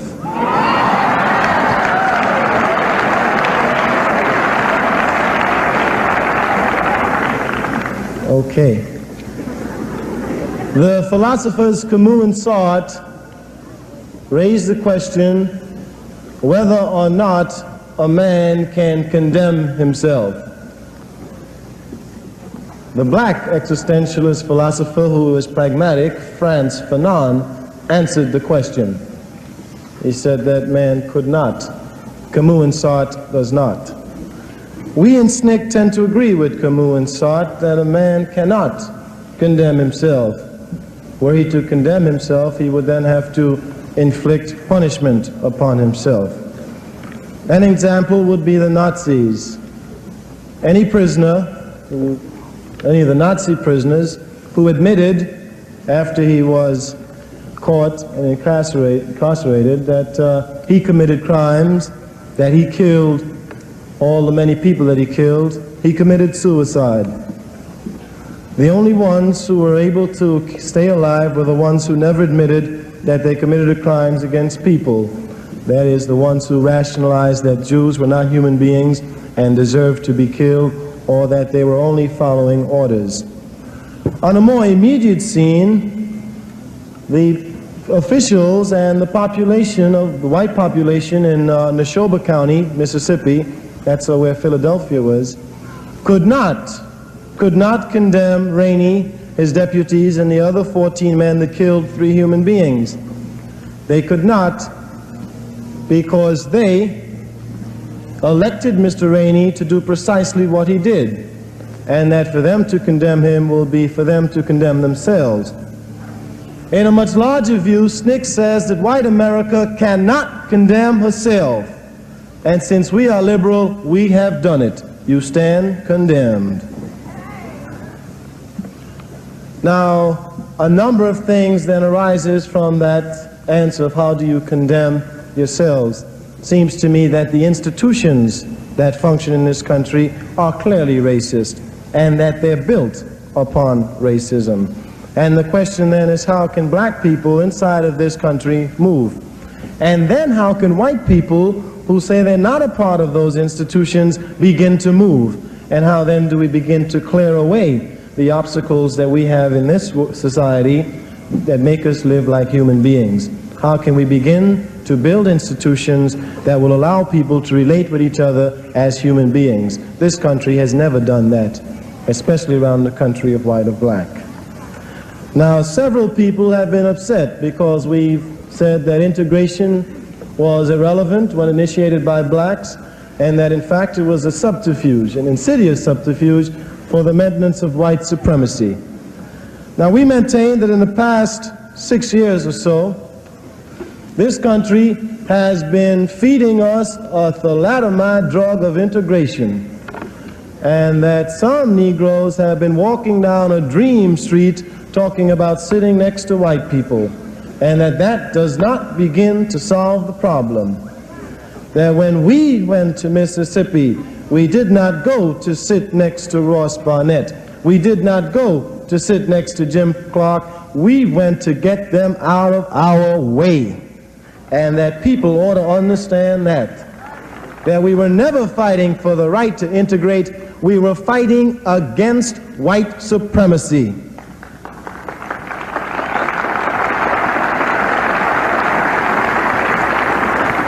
Now then, in order to understand white supremacy, we must dismiss the fallacious notion that white people can give anybody their freedom. No man can give anybody his freedom. A man is born free. You may enslave a man after he is born free. And that is in fact what this country does. It enslaves black people after they're born. So that the only act that white people can do is to stop denying black people their freedom. That is, they must stop denying freedom. They never give it to anyone. Now, we want to take that to its logical extension so that we could understand then what its relevancy would be in terms of new civil rights bills. I maintain that every civil rights bill in this country was passed for white people, not for black people.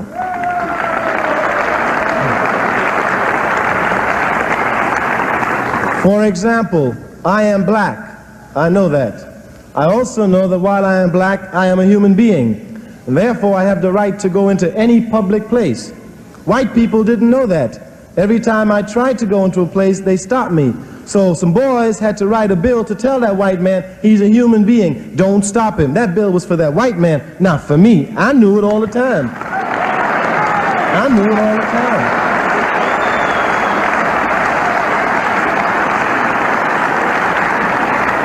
I knew that I could vote and that wasn't a privilege, it was my right. Every time I tried, I was shot, killed, or jailed, beaten, or economically deprived.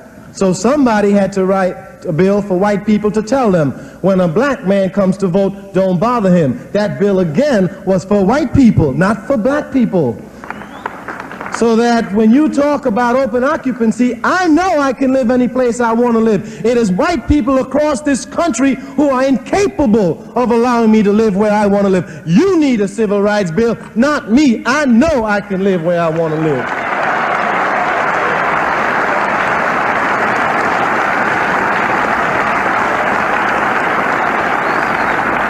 So that the failure to pass a civil rights bill isn't because of black power, isn't because of the Student Nonviolent Coordinating Committee, is not because of the rebellions that are occurring in the major cities. It is incapability of whites to deal with their own problems inside their own communities. That is the problem of the failure of the civil rights bill.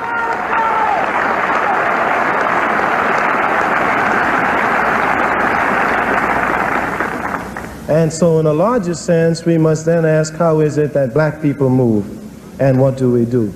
But the question in a greater sense is, how can white people, who are the majority and who are responsible for making democracy work, make it work? They have miserably failed to this point. They have never made democracy work, be it inside the United States, Vietnam, South Africa, the Philippines, South America, Puerto Rico, wherever America has been. She has not been able to make democracy work.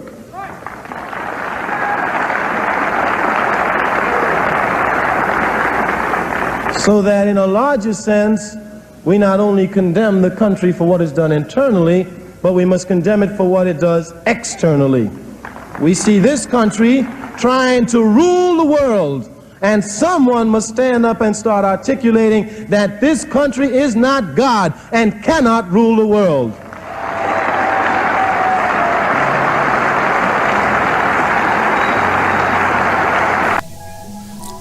Yo, what's good, man? This the part where we about to exit out the podcast. Hey, yo, my man Emilio, that's called, yo. Shout out to my bro Emilio, man. We make some moves, big moves as well, bro. I'm trying to put together this monster-ass team, man. My man Emilio from the Bronx, bro. He a real one, bro. My man Malcolm, he from here, the city, Baltimore. He a real one. We trying to make these power moves. Memo and Kayvon as well. They're helping me with a show I'm working on. And everybody, we just about to come together and destroy this entertainment shit. Me and Malcolm, you know, we went to school. Just a little bit of history. We went to school, and I just appreciate him. And anyway, I appreciate everybody in the comments, for the people who show love. And I actually send y'all the shit, and y'all actually listen to it. That's the song, my single I just dropped, Mergiminology. I produced it myself, and I appreciate everything that y'all do. I appreciate everything that y'all do. Yeah, man. And it's just amazing, because I started off literally recording off of a house phone because I couldn't afford a microphone. I recorded off a house phone. I used to take the Google phone off the, you know, you still can call for Google for free. I used to call the house phone, and I used to record my demos. And then, or even and then in high school, I couldn't afford a microphone, so I saved up. So I used to record on my cell phone on an app, and just upload and all that, even after school and shit like that. So I would get people like, yo, damn, I heard you got a studio or whatever, but you know, it wasn't really a studio, it was just a microphone, and I just edited. But now my shit is getting better as far as my quality. And Malcolm, he was there. Only reason why I brought that up, because Malcolm was there, so he seen the growth, and just like he believed in me, I believe in him. I believe in my man Emilio. Memo is a magnificent ass artist, bro. Like you had to follow him. I put a lot of his stuff up before, but he's amazing. Kayvon, he got a lot of good shit. But together, bro, we're about to dominate this shit, man. We're about to kill it. We're about to dominate. We're really about to, you know, show everybody what's really the good, man. It's just amazing, man. I really appreciate everything. For people to comment, the new comments, man, it's just beautiful, bro. Like, for y'all to even comment on a video, bro, like, I really thank y'all, man, because y'all don't have to do none of the shit that y'all do at all. Like, nobody's making y'all don't have to be like, oh yeah, man, that's because it's me. Or like I said, some of these podcasts is 2 hours, 3 hours long. You feel me? And I have cousins that don't even bump my shit, and they my fucking blood, bro. But y'all take the time out to support me. that means a lot. That means more than I can ask for. Even my single, my co-workers at work, man. Shout out to all y'all, man, for showing love. You feel me? Shout out to Queen. I know who I am. A new supporter, showing love. Shout out to Terry Jones. Shout out to Tony Gordon, Philip Johnson. I mean, Tony Ivory, Andrew Jones, Larry Blake. Shout out to everybody that show me love, man. Continue showing support, man. But daily comments, like, they don't have to comment, bro. The random people, you know what I mean? Respect, man, to the advice show Black Excellence Field. I'm raising up money now to help donate these different things, but I really care about the youth more than I care about any other group on this earth, man. And you know, I really don't know what much to say right now, but it's just a blessing that, you feel me, the fan base is steady growing and people is supporting my content, man. Like, it's just a blessing in itself, man. But y'all know what time it is. It's that time of the day. Well, I tell y'all to feel nice. I don't support everything I'm about to say, but smoke your motherfucking weed, your purple haze, your sour, your chocolate, whatever you fill out, your motherfucking Gorilla Glue, your Skywalker, feel nice. Drink your Hennessy, your Amsterdam, Fireball. I got some stories for y'all. Your pills you pop, your lean, your Xannies. I don't support everything once again. If you a heroin addict, go ahead, shoot up. Sadly, you know what I mean? Do whatever you gotta do. Get your little bag of coke, feel nice. I don't support it. Read your book. You feel what I'm saying? Your nice wife, if wifey birthday coming up, make sure you treat her like a queen. If hubby birthday coming up, treat your man like a queen. My young sisters, you know what I mean? Do everything you gotta do. If you got a nice ass smell, get high off that. You just had birth, get high off that. Celebrate life. You about to be a father. You about to be a mother. Celebrate. It's a beautiful feeling. You a grandparent. You new to this game. You about to be grandparents now. Ain't no shame. You out there, you got a brand new job. You want to celebrate, get high off that. You don't have to have drugs or alcohol to get high. If you had a good service yesterday in church, get the feeling, get high off that. Show love. If you reading a good book right now, shout that book out, man. Feel nice, show love. If you going to pass your college and you graduating right now with your masters, your bachelors, whatever you gotta do, and it was a hard ass year, show love. If you about to turn up and be a thotty, I don't support it, but do what you gotta do to make you happy, baby. And the same for niggas too, cause niggas is thoughts as well. Show love. Do what you gotta do out there. One love. If you are like Anthony Davis and you are balling on a different level, whether it's AAU or regular game, and you about to win the championship, and you know you that nigga, but they don't think you that nigga, and you prove to the world that you are that nigga, show love, shock the world. Muhammad Ali didn't stand up for nothing. Make sure you understand that it's nothing but love, peace, and love, positivity. Thank everybody for showing love. You a singer or a rapper, a real rapper, not that mumble shit, and you about to put out some classic, and you know your shit is fire, and you know you got what it takes, but people ain't giving you the chance and the opportunity. You take that opportunity, show love, make sure everybody know your name, make sure you do what you gotta do. People told me, you ain't gonna do the podcast, you ain't gonna be making these moves like that. I make the moves because I let you know that I am the truth, and I guarantee you that we will be here and we will grow. That's just what I feel, and this is what I know. Already, you dig me? Revealing approved information now. Thank you, everybody, for showing love, man. Supporting and showing love. Y'all comment instantly, man. It's just amazing how things have grown over the years, man. I went from being homeless to having a job to we going nothing but going up, man. I love all y'all, man. Revealing approved information now. Episode 17. Yeah. What up, Maryland? Revealing that proven information now. Until next time, I see y'all tomorrow. Be safe, man.